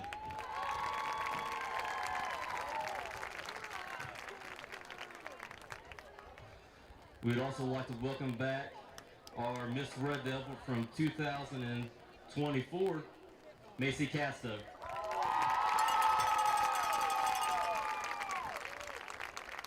She will be helped by the little Mr. and Miss Red Devil for crowning. Congratulations to all of our candidates who were selected by their peers to represent them here this evening. This week, the Ravenswood High School student body voted for the selection for the honor of Mr. and Miss Red Devil, giving consideration based on character, participation, respect, and responsibility. And now at this time, Mr. Red Devil is Hayden Heath.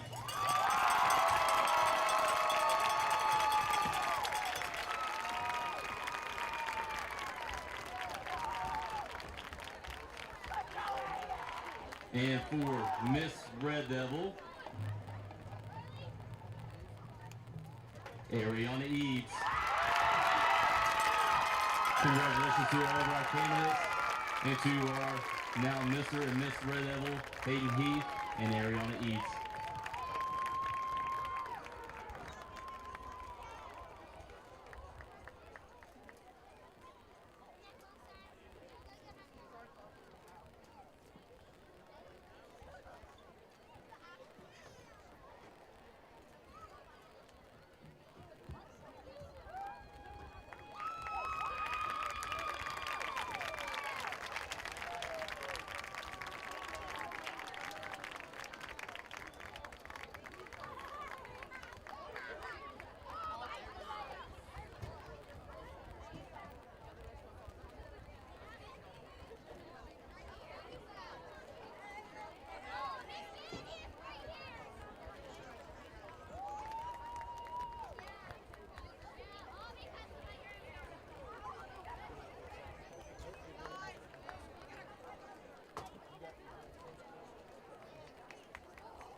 Reminder. Hello? Hi there. I was wondering if you wanted to switch from CAS cable to our services. No thanks. I'm very happy with CAS cable. What if I threw in 1 gig speeds? But I already get that from CAS. And great customer service, too. How about a puppy? Do you like puppies? The competition will try and offer you anything but can't match the service and speed you get with CAS cable. So where are we on the puppy situation? How about 2 puppies? What about ferret? Are you ready to smile with confidence? Look no further than Premier Dental Group. We're here to make your dental experience comfortable, convenient, and truly exceptional. From routine checkups to advanced cosmetic procedures, we offer a full range of comprehensive dental services. You can trust that your smile is in expert hands. Premier Dental Group, where your smile comes first.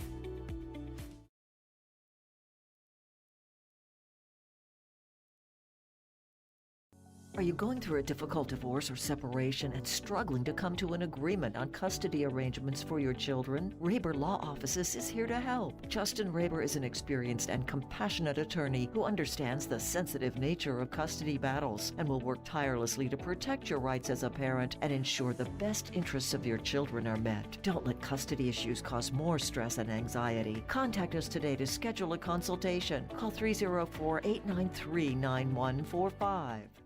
Are you going through a difficult divorce or separation? Welcome back to Ravenswood High School. What a tremendous game we've seen up to this point. Sissonville 21, Ravenswood 7. Sissonville got those 21 points. But then right before halftime, a big 80-yard touchdown kickoff return by Ravenswood, and that's where we are at now at 21-7. Mike Cameron, Macho Bob, Joe Oliverio bringing you the action. And Joe, you got some stats you want to share with us? Yeah, you were given some scores there. Chapmanville's over Williamstown. These are halftime scores, 19-7. St. Mary's over Frontier, 8-6. Monroe Central, 41. Magnolia, 12.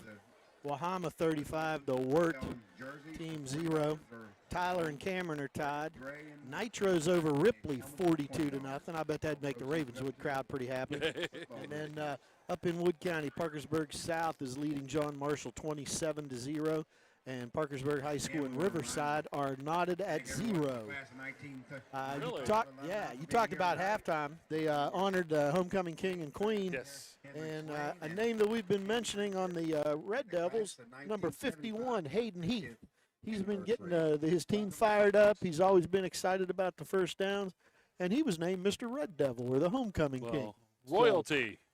We were in the midst of royalty. Midst of royalty. Hey, let's talk about Parkersburg South for a minute. Looks like they're on the verge of getting their first win of the year. That'd be the first win for Coach Larry Thompson. And I believe, let's see, they're having a class reunion up there on the south side of Parkersburg. Class of 1995, which I was a part of.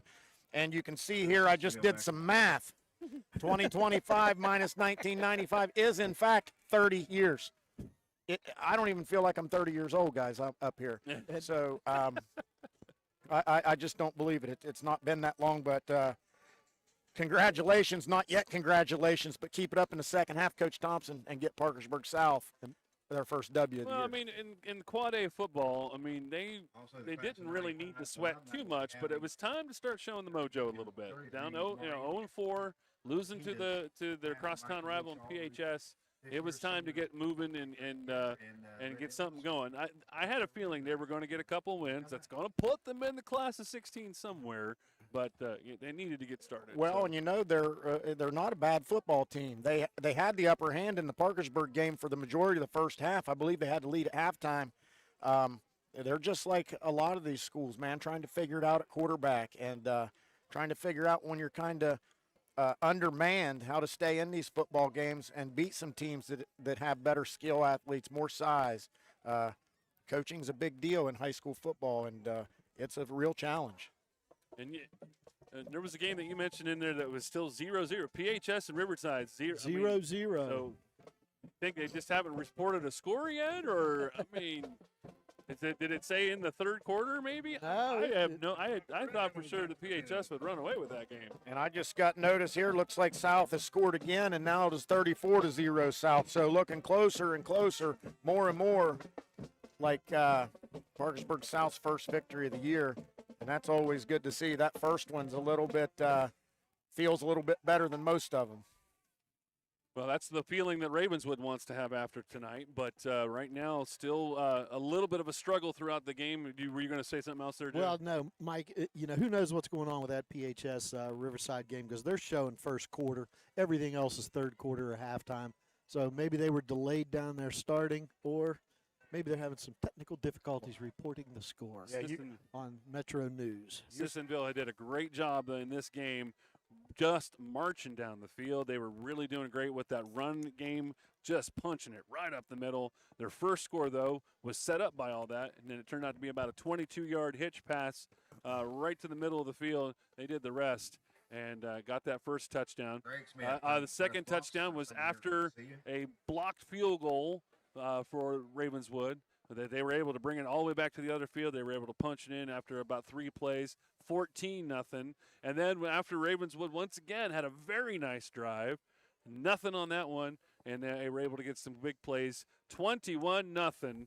And then with about it was about 29 seconds left, Ravenswood just got what they needed to get themselves back into this game. 80-yard kickoff touchdown return by Atreyu Cooper, I believe is his last name, and energizing. It was energizing, and for a team where Ravenswood had a field goal set up to cut the score to 7-3, that was blocked, returned the majority of the field. That's when Sissonville really turned the tide in their favor.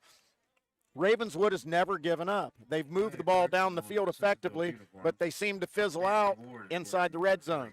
So the multi-dimensional Sissonville, a little bit better passing game, strong running game, they had the advantage in the second half. See what kind of adjustments Ravenswood makes coming out here to get the ball. Well, Coach Peary's got to be excited. And I know there was 2 drives that didn't finish well, obviously, but he's got to be excited. They've been able to move the ball on this defense, so that's got to give him confidence to do what they want to do in this first possession of the second half. And I wouldn't be surprised if we had the stat for time of possession. 2 12-minute quarters, 24. I bet it's very easily 16 minutes for Ravenswood. That second drive took a lot of time off the clock. No doubt. Yep, and I think the difference in this game to me so far has been Ravenswood's limited passing game. We haven't seen them throw the ball down the field. We've seen them throw it to the flanks a couple times. But Sissonville a little more effective with the running and passing game. That's given them the advantage here so far. Yeah, that third touchdown drive they had was set up by some really good ball movement there by quarterback Baylog. Looking down the field, hitting his receivers, you're right. So, I mean, yeah, the first drive was set up by the run. Last drive to put them up 21 was a very, very good drive that was mostly on the pass. You know what's funny to me right now is number 21 had the kickoff return for a touchdown. He's not even back deep now. It was 15. Oh, it was 15. It was Okay. 15. Yeah. I must have seen 21 come running out of there celebrating. I thought he had scored it. Well, let's see if he's got another one in him. Okay. Hopefully he does, because that was some exciting football to watch there. 21-7, beginning of the third quarter, Sissonville lead. This has turned out to be. Indians are going to be very much more watchful of what that gentleman can do, though. They may decide to kick away from him.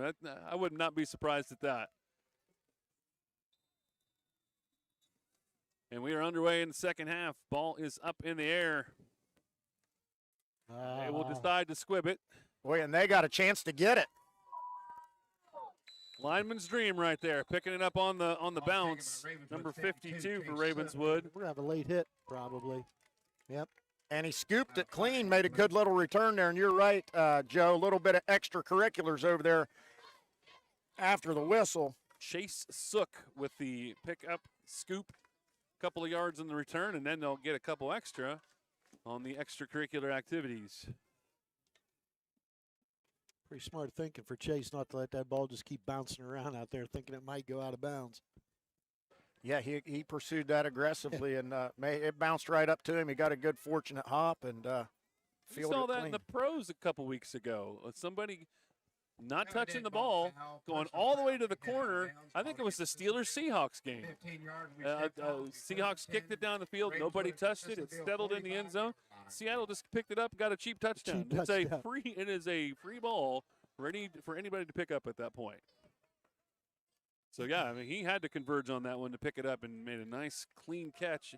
And with the penalty yardage, they're in Sissonville territory to begin the drive on the 45-yard line. All right, here we go. Hand off to, that was Rhodes, and immediately snuffed out. Yeah, not much there. He tried to slide down the line there to the edge and get something, but there was just nothing there. He poked his nose in there. Looks like he lost about a half a yard. On the play, second down. Second down and 10. Might have actually lost about a half yard on that, depending on the spot. Ball resting out there on that beautiful big red Ravenswood R at midfield. Curtis will hand the ball off to Rhodes. Inside handoff. Immediately stopped. Give him a yard, but that's going to set up a third and long, third down and 9. Defense was led by number 11, Connor Pritt. And again, we're in a situation here where, third down and 9. You know, you kind of got to do something with your quarterback's arm, and Ravenswood has yet to show us much in the way of the forward pass. Taking a long time to get this play in, but they still got plenty of time on the clock.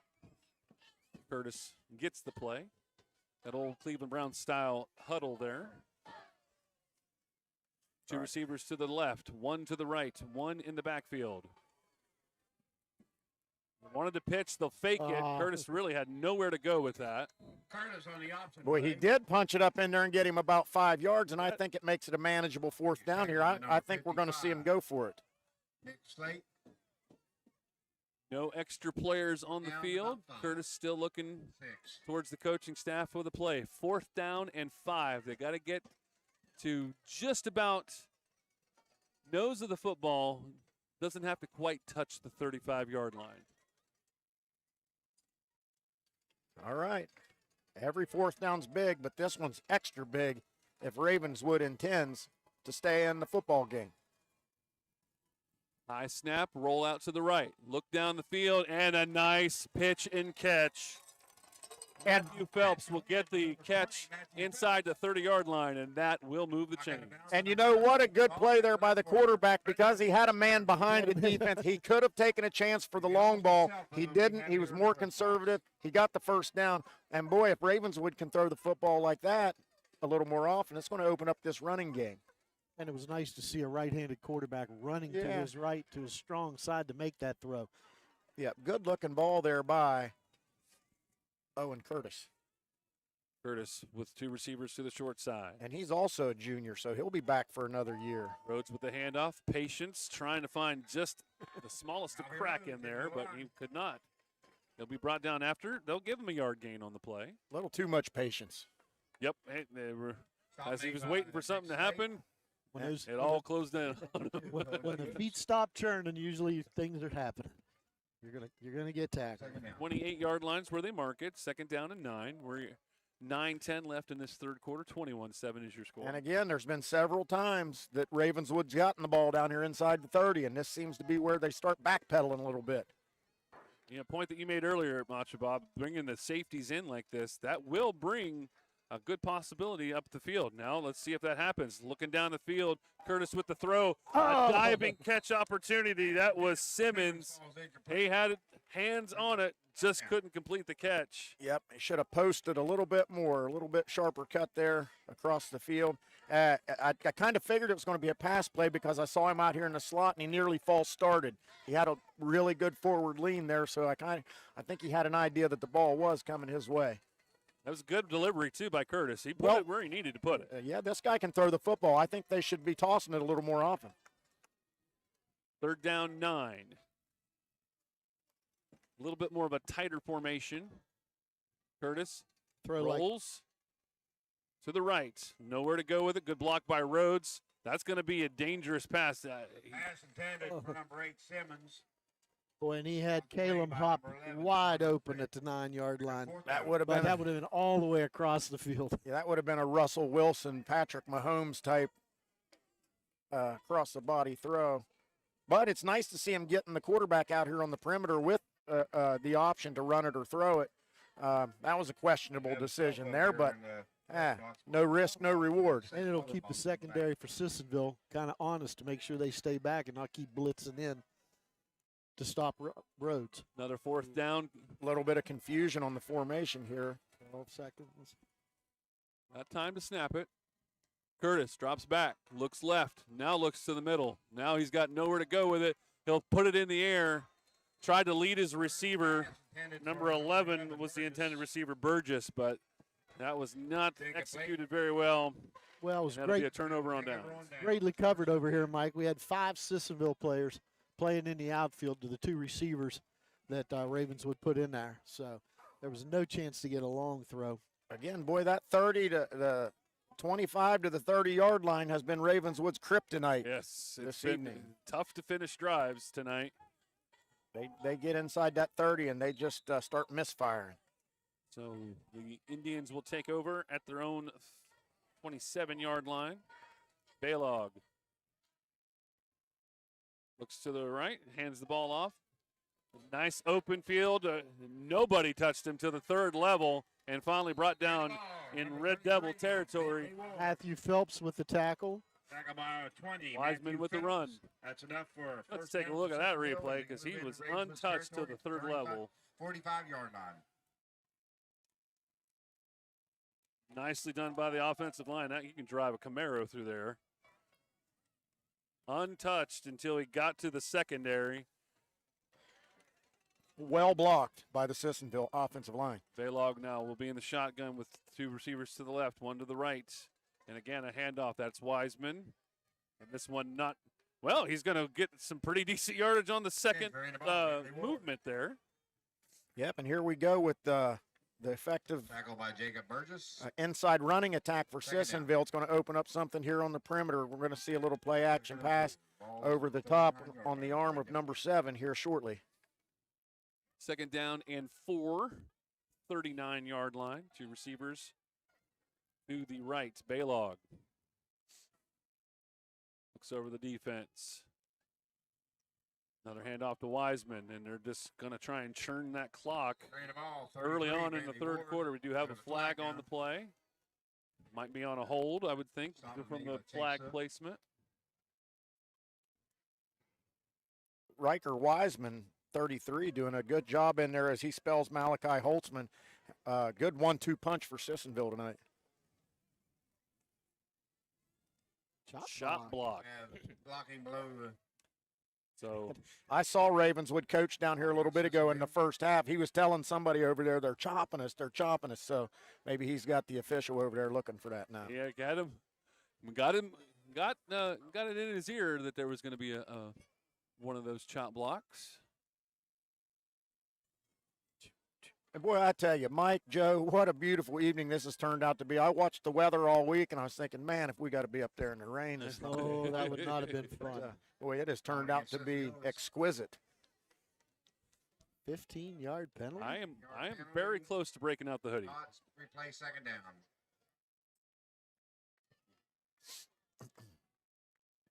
And it has turned out to be a decent football game thus far. Second down, that's going to put it back in Sissonville territory. Second down and 17. Quick pass, throws to the right side. Pass is caught, and nice they're going to get back to completed number 2, Brody Scott. most of the penalty yardage back from that. Tackled by Ravenswood number 20, Matthew Phelps. Matthew Phelps has had some pretty good game-saving tackles today. Third down and 9. He's the one that chased down that long drive. Tackled out about the 12 in the first half. A little bit ago, he had an open field tackle, and then right. So he's not put his head against.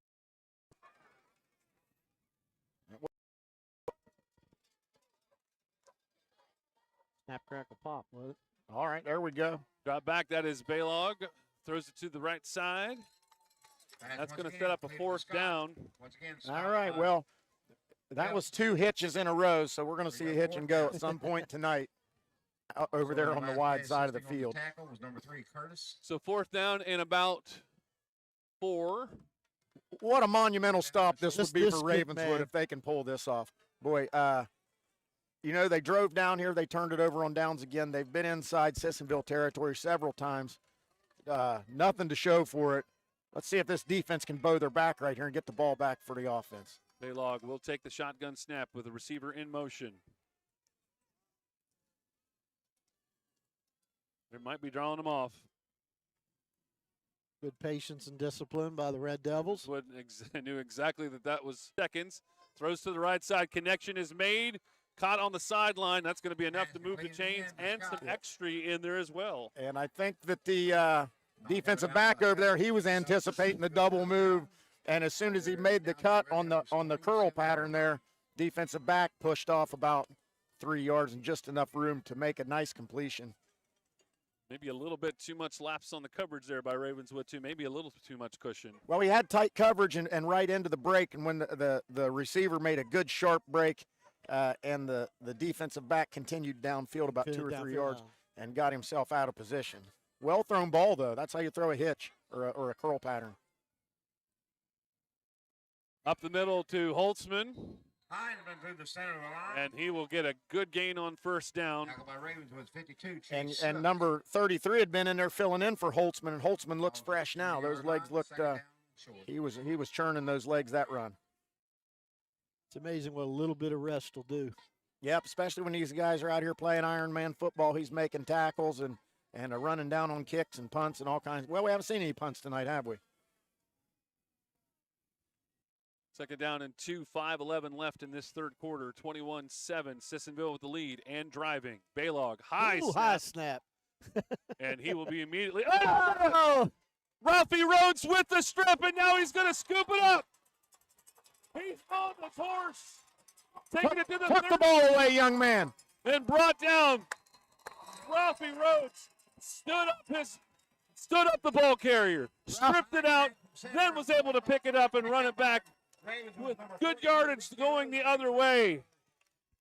And a big turn of events for the Ravenswood Red Devils. Boy, I will not lie, gentlemen. I've got chicken skin, man. This Ravenswood team, 0-4, 0-schmore, it doesn't matter. These guys just refuse to quit, and I love to see it. First and 10, Ravenswood. That was, when the replay started, that was when you saw the Rhodes scoop up the ball, but he was the one that stripped it. He's the one that stood up the ball carrier. So what a tremendous performance on that one play alone. Yeah, boy, by Ralphie Rhodes. If you could clone number 42 and run about 10 or 11 of him out of there, out of the tunnel. You know, right at the last minute, then he really protects that ball so it doesn't get stripped down here at this end. First down and 10, Ravenswood off of the turnover. 25 yards to try and cut into this Sissonville lead. 4 minutes and 49 seconds left in the third quarter. And this game, a lot like a lot of football games, which team can minimize the mistakes here and which team can capitalize on the other.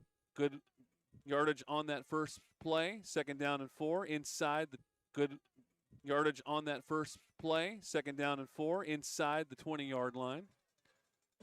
Curtis keeps it, takes it up the middle, still going. And he will take it almost to the 11-yard line. Good gain, moves the chains. All right, now this is crunch time for Ravenswood. Right here's where they've diffused themselves multiple times, 3, 4, maybe 5 times tonight. Let's see if they can play disciplined football here. Got to punch this in. This crowd has spent a lot of time sitting in their seats. I bet a touchdown right here will get them on their feet. And the Sissonville crew over there is pretty silent on that visiting sideline. They are quiet right now. Taking a long time to get that play in. Curtis looked like he still might be a little confused. 2 receivers to the left. Pitch it out. That's Rhodes. A good job, a good open field tackle by number 5. Right down by number 5, Colton Rossi. Yeah, Rossi was able to make that tackle. He flew in there, man. He closed a lot of ground there. As soon as he saw that pitch go out there to Ralphie, he was second down. He was on him. No gain on the play, second down and 10 from the 12-yard line. 21-7. Ravenswood. All right, let's see what they were setting up with that pitch play out there to the wide side. Yeah, because Ralphie didn't take that ball real strong once he got that pitch. Well, and the pitch was a little bit behind him. He had to reach back for it. Right here's where Ralphie's been effective. Is busting it up, and there's a hat on the ground. They lost a helmet on the Sissonville side. We had a penalty last week. I believe it was last week. Young man made a tackle without his helmet and got penalized. Third down and 8. I thought he deserved, you know. I was going to say that's a manhood play right there. Player of the game award or something like that. Oh, sorry.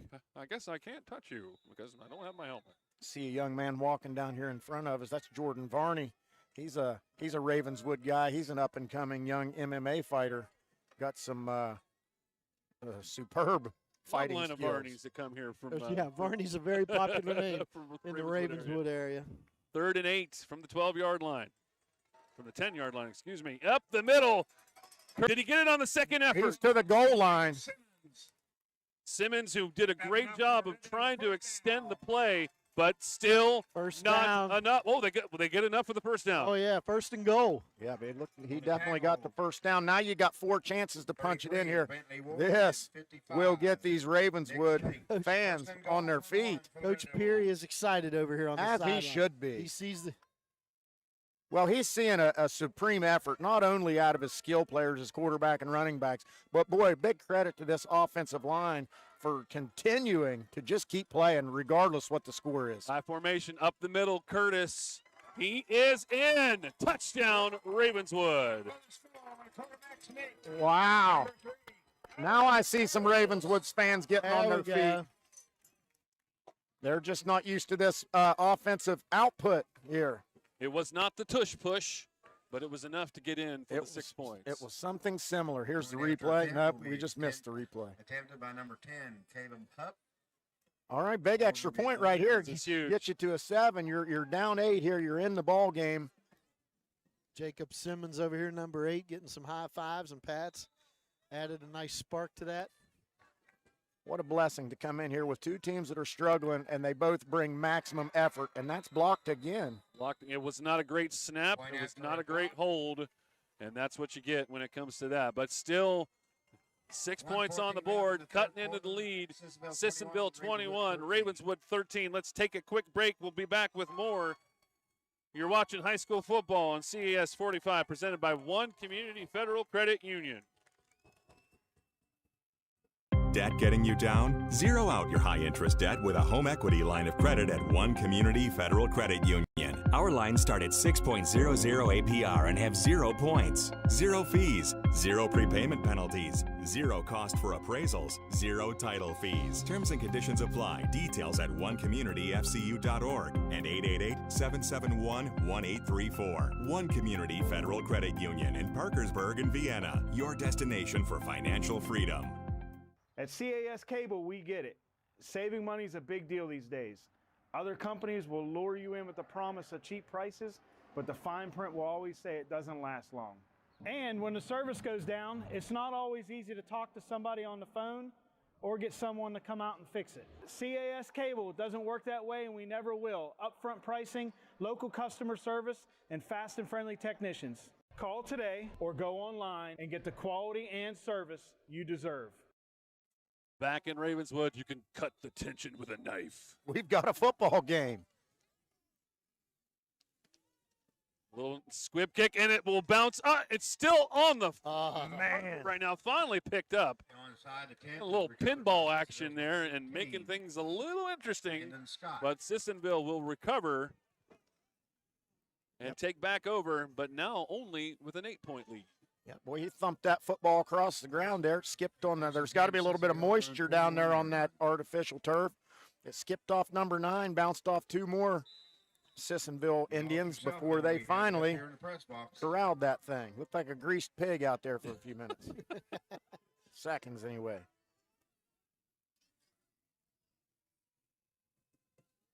Baylog now will hand it off. That is Wiseman, and a great job to kind of undercut him. Yep, he was able to kind of sneak out for another yard, but good inside pressure there by Jacob Burgess, number 11, came through there real low like a little torpedo. Hit him just below the knees. He stepped out of the tackle, but there was a couple more Ravenswood guys there to finish him off. I don't think, the coaching staff from Sissonville right now, I think they got to go back to what they started with. I think right now they might be being a little too conservative. And they, with this Sissonville team, they've got that quarterback back there, so the pass is always an option for them. They could open it up at any time. 30 seconds left on this third quarter clock. Baylog looks to the left, looks to the right, gets the shotgun snap, now throws, and that will go through the hands of the receiver. Yep, and he's not been as sharp this second half throwing the football, so. And you got to think, what really happens with that pass? They wouldn't have gotten any more than 3 yards on that gain. So, I don't know. And it stops the clock with 22 seconds left. Tell you what, third down and 10. Coach Peary's trying to get the crowd fired up here. Yeah, third down, 3rd and 10, midfield. He'd really like a good stop here. Hand the ball off. Wiseman slipped on the turf. They got it. Number 52. Chase Sook. And that might be, if no teams call a timeout, that will be the final play of the third quarter. 4th down, 11. Hey, again, Big Mo has come to the Ravenswood sideline to get. He's starting to build a house. He is. He's got these Ravenswood Red Devils starting to believe in themselves. He played 3 in Ravenswood. Sissonville 21, Ravenswood 13. Back with the fourth quarter on CAS 45, presented by One Community Federal Credit Union.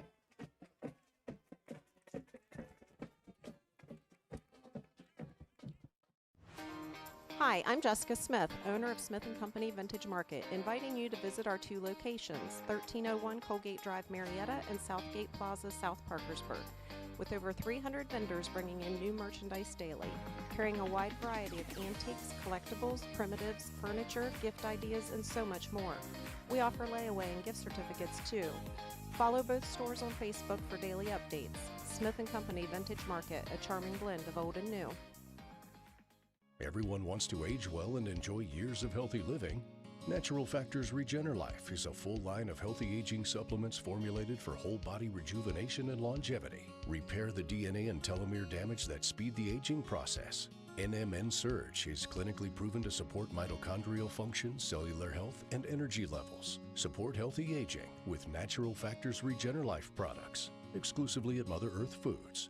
Empowering healthy living since 1975. 4th down and actually about 11. And We have not they seen a are punt. going for it. What a wild and a false start. Things not going in the favor of the Sissonville Indians over the past several minutes. I think we've got the punt team coming on now. We have not seen a punt all game long, and it didn't appear that we were going to see one on that play, but now tack on a few more. It says 4th and 15 on the scoreboard. It's 4th and about 17.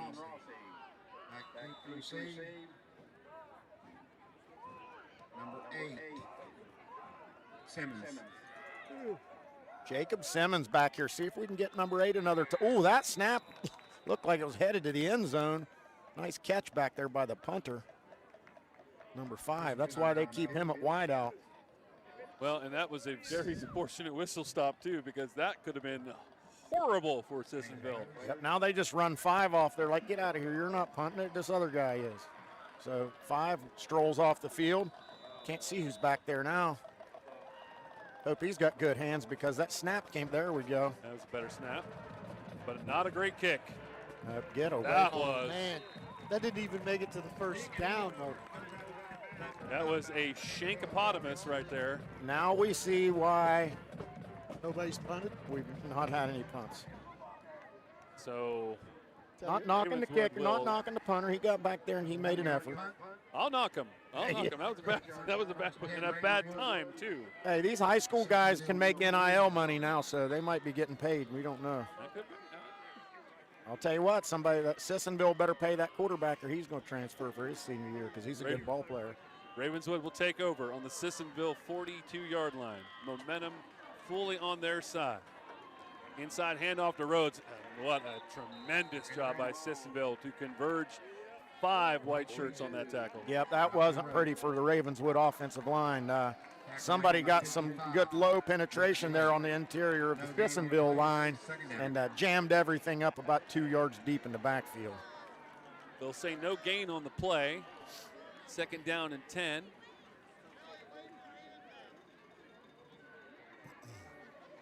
Curtis will get the call all the way from the sideline, bring it in himself. Sets a receiver out to the right, 2 to the left. Rhodes in the backfield with Curtis. Drops back, looks down the field, has a receiver open, but he'll overthrow him by about 5 yards. Number 20, Phillips. He airmailed that one. That was a shot. And he had a step on him. A better pass. Well, if we were wondering about the quarterback's arm strength, there is no question there anymore. That was a strong pass, just a little bit too much mustard on that one. And that'll set up a 3rd and 10. 11:05 on the stop clock. Tell you what, special shout out to our camera people, Steve, Brian, and Brees. And in the control booth, Jeremy and Ava, working hard behind the scenes to bring this game to you. Boom. CAS 45. Professional crew, professional. 3 receivers set, pitch it out to Rhodes. We've got a little bit of space, but Sissonville catches up, brings them down. We'll set up a 4th down, about 6 yards. Nope, make it 5 yards. 5.5, about 5 yards. You're right there, Mike. Manageable 4th down here for Ravenswood. Hate to say it. Every 4th down's big. This one's extra big at this juncture. This is a huge play. Tell you what, with the last possession, we really enjoyed seeing Curtis kind of running behind Rhodes to get up big chunks of yardage. See what we got here. See if they get that quarterback out there on the flank again. 4th down. 6 yards for the 1st down. There they Curtis go. Rolls out. Holtzman is trying to get him, and the pass will go about 3 yards short. Maybe just hearing those footsteps of Holtzman getting near him. Yeah, and good job there by Holtzman to get out there and maintain outside leverage and not let that quarterback get the edge. made it tough for him to kind of throw back across his body, and not the arm strength. So a good velocity just wasn't there. Stoppage by Sissonville, so the memory of that bad punt forgotten. You have 0, 2, 2, 2, 9, 3. Bring it to the press box. 0, 2, 2, 2, 9, 3. Bring it to the press box. Hey, I won. Just kidding. Halfway through the fourth quarter, we'll draw again. Two receivers to the right, one to the left. And Baylog is going to try and get some time off this clock. Wiseman with the handoff will bounce it out to the outside. He has still got those feet turning. Eventually brought down after about a 5-yard gain. Yeah, and you see Ravenswood players in there just digging at that football, trying to get. All right, 33 down, injured on the play. Looks like he's reaching for his hamstring or his lower back. Let's hope he's okay. He's done a fine job in there. That's number 33. Wiseman. Riker Wiseman. He's done a fine job backing up Malachi Holtzman and giving him some rest after he's. Tell you, we've been looking at these linemen today for Ravenswood. Jim Mahan used to be a principal here, coach here, etc. Played in 1977 and 78. Was the first Ravenswood two-time All-State first-team lineman. So Coach Mahan, great job with that. We've kind of seen the same thing with number 77 here with Ravenswood. Preston Riggs trying to live up to Coach Mahan's number 77. Big shoes to fill, sounds like. Big shoes to fill. So, folks, if you're just joining us, both of these teams, one win in the last 2 years. And the most recent one was the one that just happened a couple weeks ago for Sissonville, breaking a 21-game losing streak. Right now, Ravenswood in the midst of a 20-game losing streak. So, well, 24-game losing streak. And so a lot on the line on this game. And I don't know the history of Sissonville as much as I've seen the history of Ravenswood out here on this board up here. But Ravenswood has a long history dating all the way back to the mid-50s of success on the football field. So I don't look for this losing tradition to continue. They'll break this cycle and get a winning program built back up here. Hey, Parkersburg South with a winner over John Marshall, 41-14. All right. And the Parkersburg Big Reds in the third quarter, 34-0 over Riverside. All right. So, two of the three Wood County schools. Inside handoff, that is Holtzman now. Still churning, still rumbling, still bumbling. Yep. Moving the chains after that first down gain. Yep.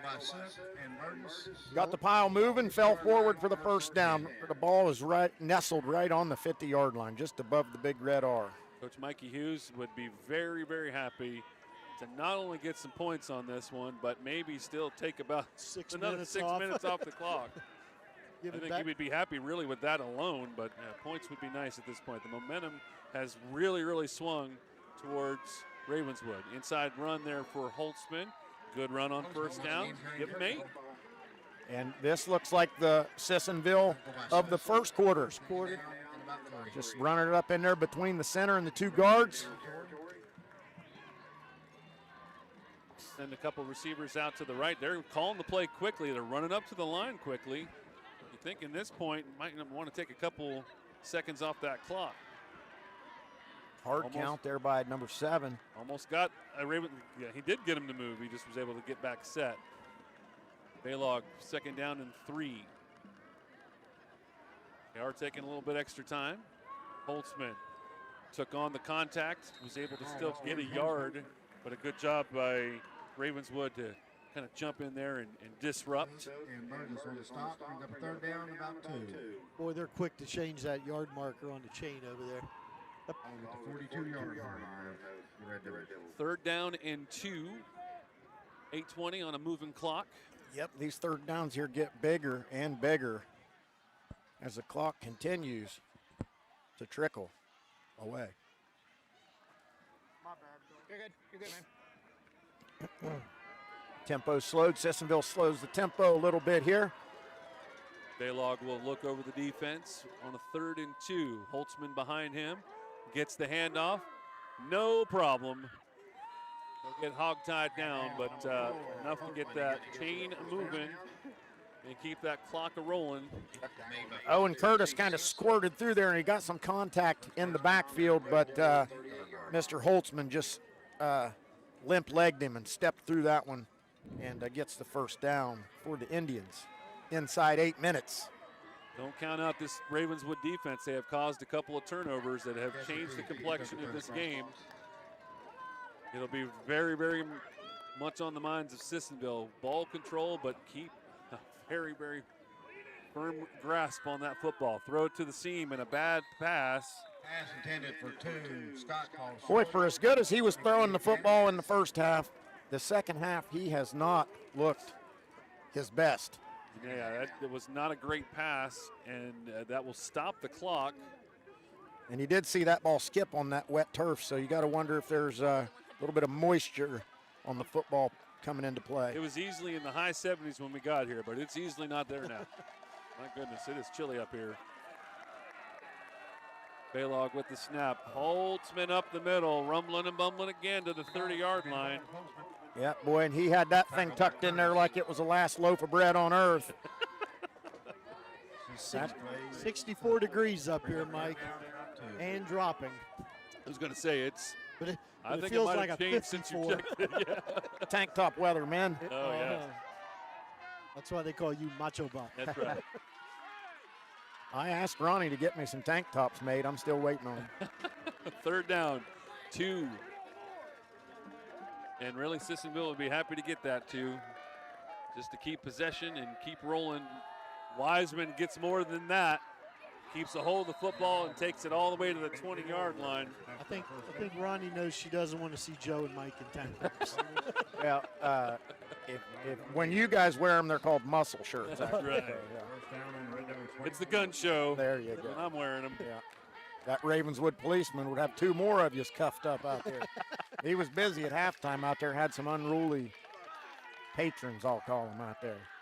Mark it at the 21-yard line, and the Sissonville Indians steadily moving and also very effective in taking that extra time off the clock.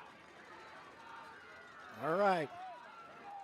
Baylog with a receiver to the right, 2 receivers to the right, 2 receivers to the left. Now with the empty backfield and a receiver in motion. With the handoff, end around. Ooh, could have been a hold. There is a late flag. Something came in here. There looked like there was a hold over here on the perimeter that somebody missed, but that flag came in after that, so. Holding. I think we're going to have holding against Sissonville. Stopping Burgess and Hopen. Yep, and you get that a lot when you get these runs to the perimeter. You get one of those receivers in there trying to seal the edge, and they'll just hold on a little too long. Holding called against Sissonville.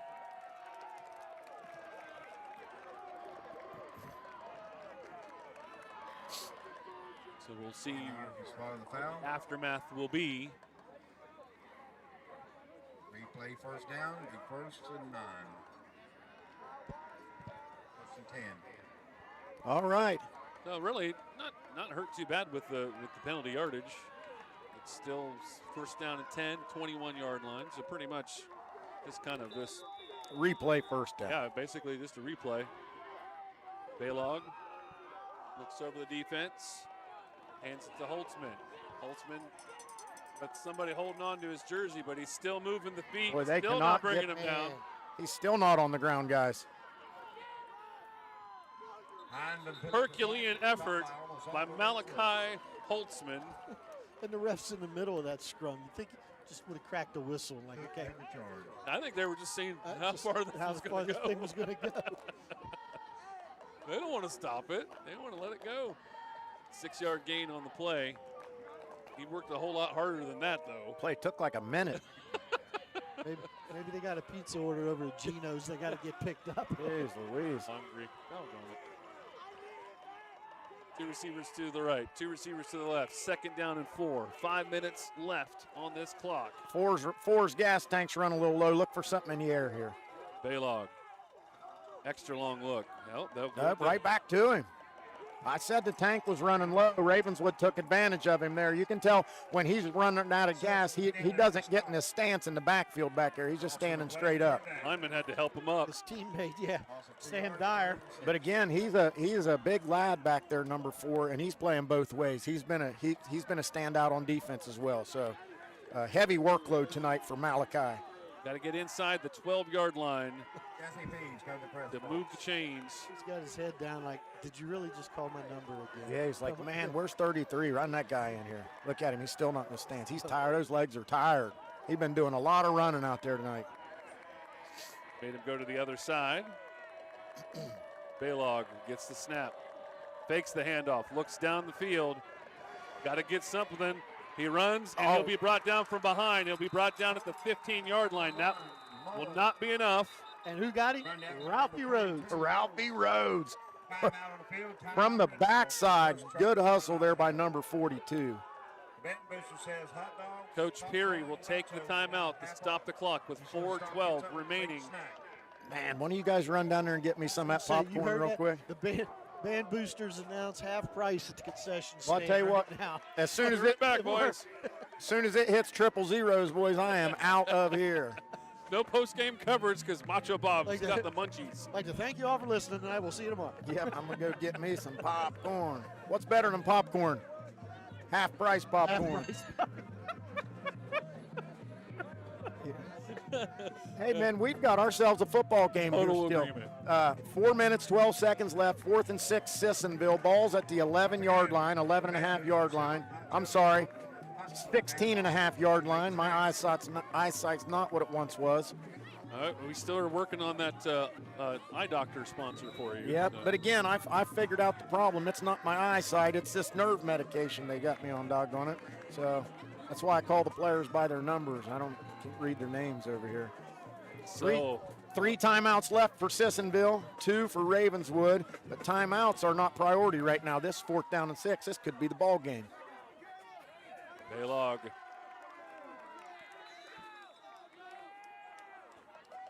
I thought I might step up into the pistol, but nope, shotgun.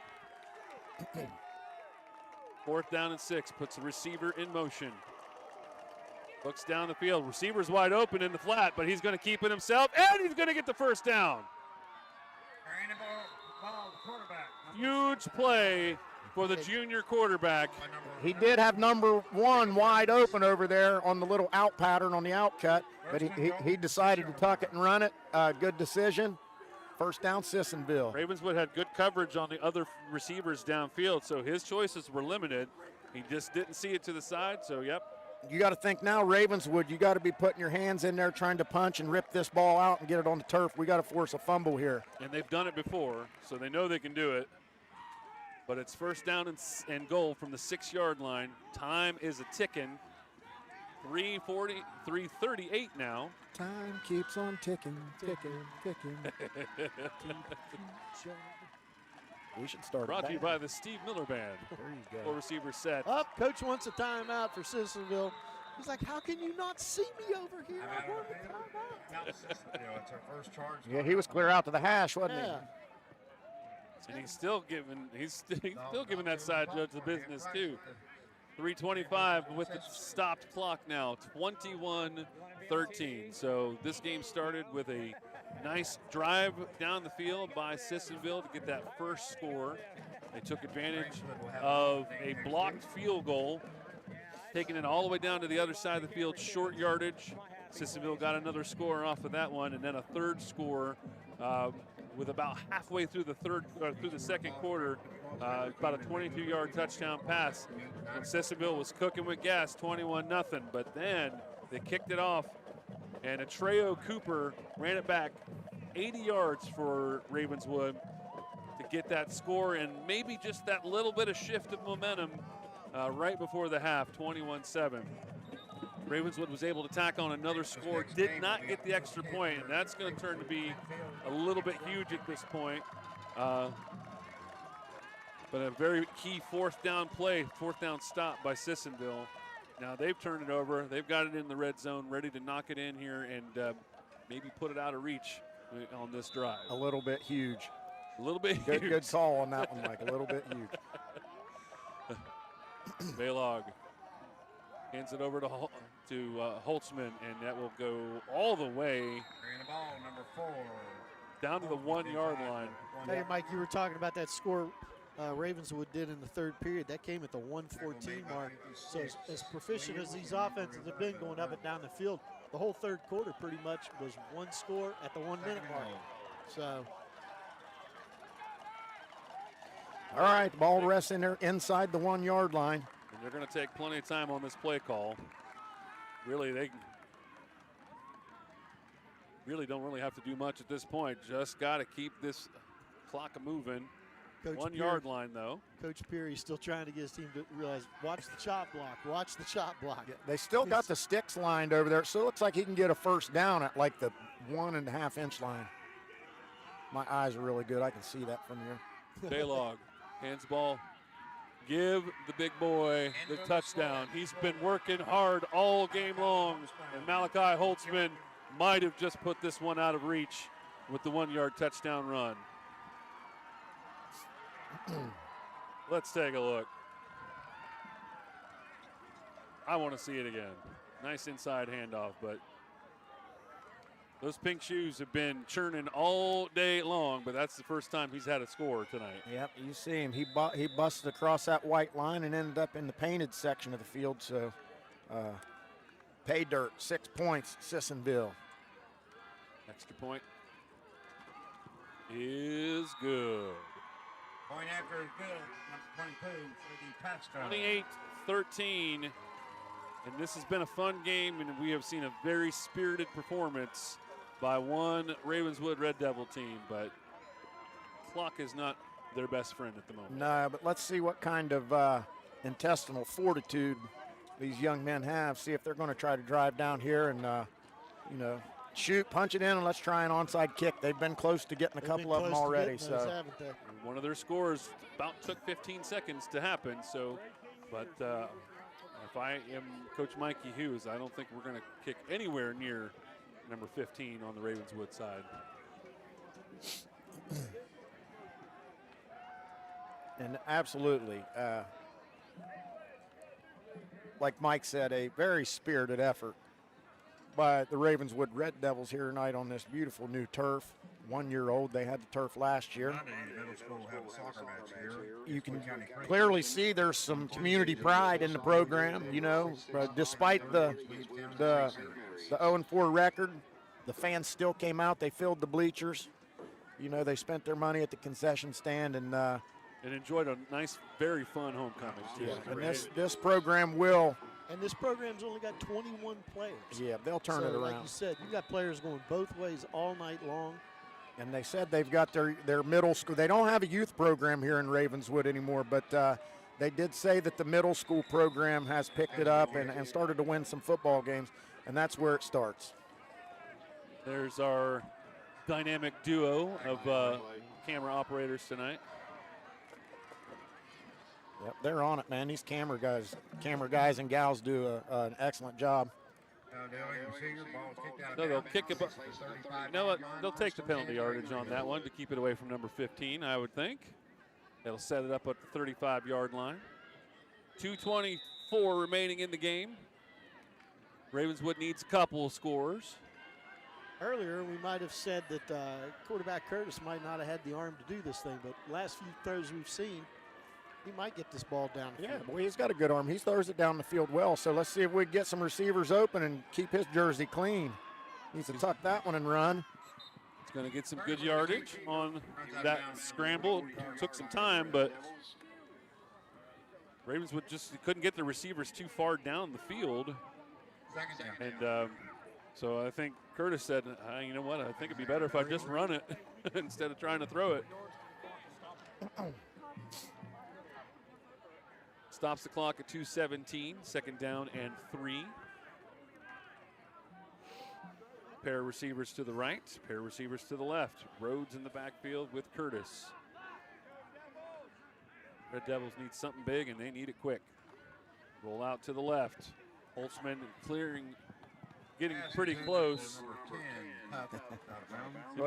Did you see Holtzman? Number 4 come over here. He was posturing up on the crowd. He was waiting for somebody to say something. But boy, he's played a heck of a football game tonight. He's been all over the place, both sides of the ball. He's probably thinking there's a homecoming dance after this. I might want to stay up here. He might stick around and catch the red eye back to Sissonville. Third down and 3. 4 receiver set.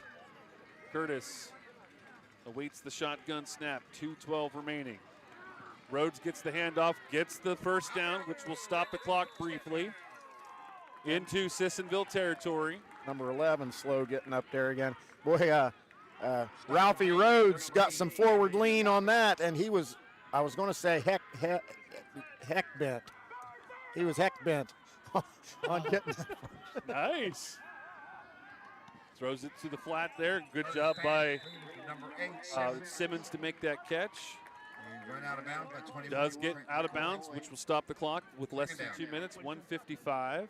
He was determined to get the first down. Second down and put it on the 46-yard line. It'd be not, I think no moral victories there, Macho Bob and Joe, but I think if the Ravenswood could punch in one more score, I think that would make and match their offensive output for the season as far as points go. But heck, no moral victories, but they got to be feeling good about themselves now just for being competitive in the football game. They could have rolled over. Curtis looks downfield, puts air underneath it. Just a little bit wide there.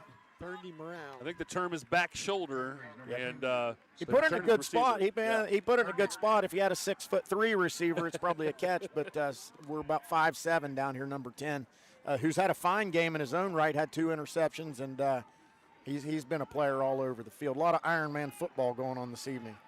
3rd and 5. 1:48 remaining. Another 4-receiver set.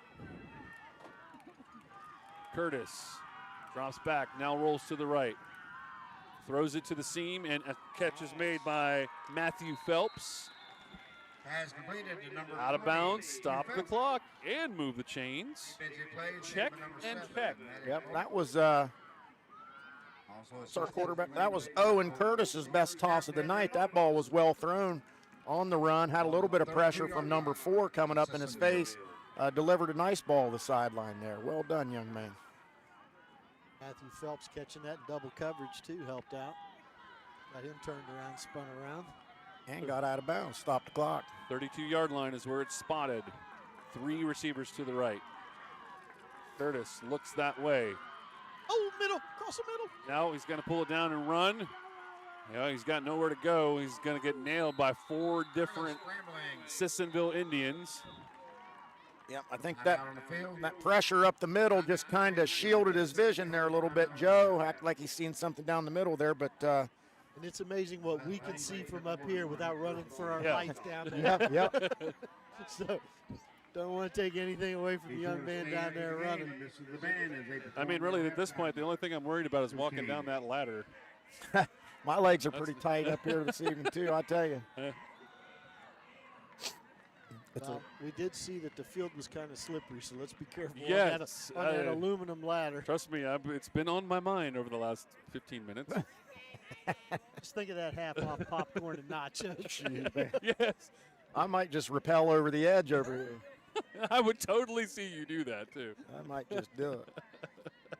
If I had the proper, if we had a couple more hoodies, we'd tie them together. I don't know. I'm pretty chilly. I don't think I'm giving mine up. Well, you got a Marietta College. Joe's got a CAS 45 hoodie over there. Well, I had my CAS 45 hoodie, and I left it on my couch. That's why I got my hat, so I'm still labeled correctly. All right, we know who you work for. Yeah. We all work for Ronnie. Right. We just need to have a hat with her picture on it. 2nd down and 9. Curtis looking downfield. Receiver was wide open. Another well-thrown ball there from Owen Curtis. That was Williams with the catch. We'll briefly stop the clock to reset those chains. 1:16. Trips to the right. Curtis will down it. You know what? I mean, that's disciplined football right there for an 0-4 team, to have the wherewithal and to get that clock stopped. Yeah, I think he needs to make a better attempt at grounding that ball, because that almost looked like a fumble. Yeah, and these guys, I tell you, they Ravenswood's made strides tonight. They're growing as a football team, and despite their limited numbers over here, and the same thing for Sissonville. They don't have a big squad. They have a few more players than Ravenswood, maybe a little more size. So they've taken advantage of that, but Ravenswood has hung tight. And 5 receiver sets. Curtis to the middle of the field, caught, and he's going to get it for the touchdown. Wow, this team, you know, for these fans that have stayed, sure, some of them trickled out of here, but kudos to this Ravenswood Red Devil football team for eclipsing their total point output for the season. Soft coverage there by the Indians, too. I mean, that was just, I mean, there wasn't a defender within a couple of yards of him. Yeah, he was. I mean, he had to do the rest of it himself, but he was left alone for the catch. So do you think the ball's going to Ralphie, or the quarterback's going to keep it? I think, you kind of got to give the quarterback an opportunity here. But then again, I don't know. Ralphie's been pretty effective with the inside run when he's got. Inside 2.5-yard run. I'd throw the ball, Joe. 2-point conversion upcoming. End around, but it will be stopped short. It looked like they tried to do a little misdirect with the ball there. Yep, and that's kind of one of those. Now we got 9 points. That's kind of the game right there. That's a spot where usually you would kick the extra point, but the extra point's been it's been anything but a sure thing. Well, I mean, at some point, if you had a chance, you're going to have to get at least 1-2 points. Yeah. Coach Perry said, let's try it on that one, and I don't know. Well, the extra point in the field goal team has not looked stellar this evening, so I think he played the hand he had, and unfortunately it didn't work. 9-point lead for Sissonville, 1:03 left. Their high point total before, though, was at 18 points they scored against Polka. Oh, they had all those 18 in one game. 18 in one game. Okay. Yeah, because it was 13 zip, 49 zip, 47 zip. So they've put on 19 tonight. Cross-country team will be at Ripley tomorrow for me. Okay, so that was 2 weeks ago. They had 18 points. So the next time we will be bringing you a football game will be next Friday, and it will be the Rumble on the River. Marietta will come in to battle Williamstown. It'll be next Friday night, 7:30 kickoff.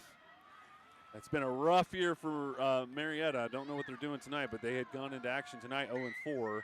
Well, and I'm excited to get out there and see that new turf out there at Williamstown. They've got a good-looking ball field out there now. Chapmanville beat Williamstown tonight 50-13.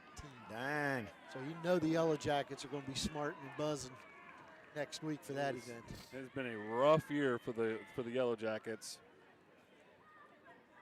I tried to get them to put in a supercross track out there. I saw you, and they just are not listening to you. I mean, they've not won a state title since 2023. What's going on? Let's see what happens with this onside attempt down the field, and a great job by Sissonville just to catch and cover. 1:01 remaining, and this one looks like it's going to belong. Oh, late flag. Well, and that was a record for height. He didn't go for distance on that one. He's going to be an unsportsmanlike or of some sort. What's that all about? He threw that one extra high.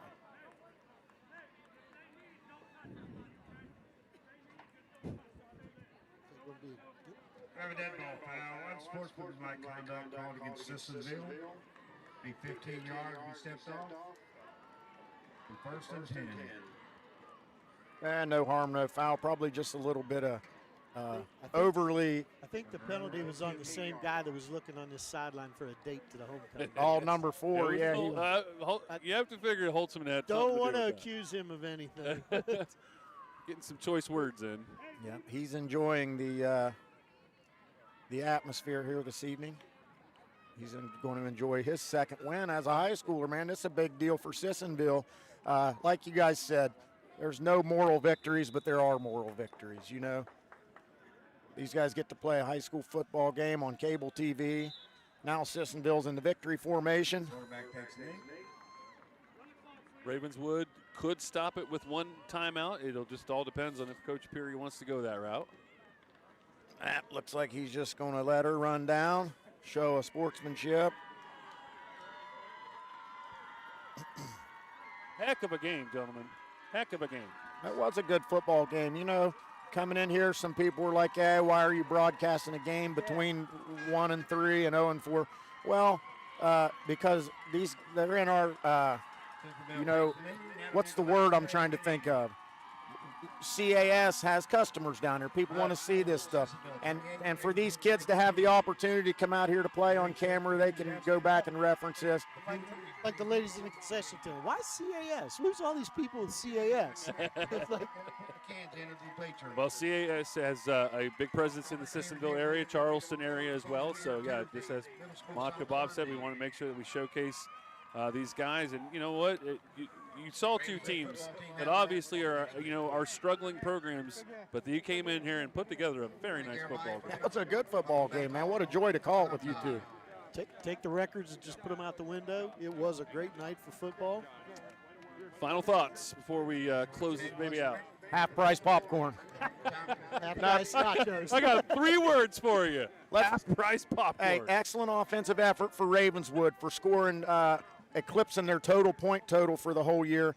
And then on the Sissonville side, Malachi Holtzman and Maddox Baylog. That's all you need to know about them. They had a very they executed well, but Ravenswood, with their backs against the wall, put together a couple of really nice drives. And I think what the one takeaway I'm going to get is that first half. How many times did Ravenswood drive down and get no points? That ended up being a very huge thing in the game. But they came back. They played well with their backs against the wall. They played much better than what you would think an 0-4 team would be doing. Great performance out there, but Sissonville just a little bit better. Congratulations them on their second win on the season. Fantastic night, and I think both quarterbacks, both running backs put on a heck of a display here. Outstanding football. Kind of neat to see Sissonville coach take his players. Michael Hughes, class act right now, instead of having his meeting on the R, as we've seen too many visiting teams try to deface the home crowd. They're not showing any disrespect. Seemed like both crowds really enjoyed it, and we had a heck of a good time tonight. Only one arrest. I saw the cops taking one person out in cuffs, and it was a lady. Hey. I guess that's positive. Only one, so that's a good thing. All right. So final score again, 28-19, Sissonville with the win. Next week, the Rumble on the River. It will be Williamstown versus Marietta, live from Williamstown High School on the brand new turf. And Brian Guthrie will be having the play-by-play call with these two. Or are you going to be for that game, Joe? No, you're going to miss out. I'm gone on that one. So it's going to be the Brian and Macho Bob show next Friday. Be sure to enjoy that. I think there's going to be some fireworks going on in that game. Brian makes me nervous. Wonderful crew that put it together this game tonight. I am Mike Cameron. Have a great rest of your evening. Thanks so much for watching high school football on CAS 45. United we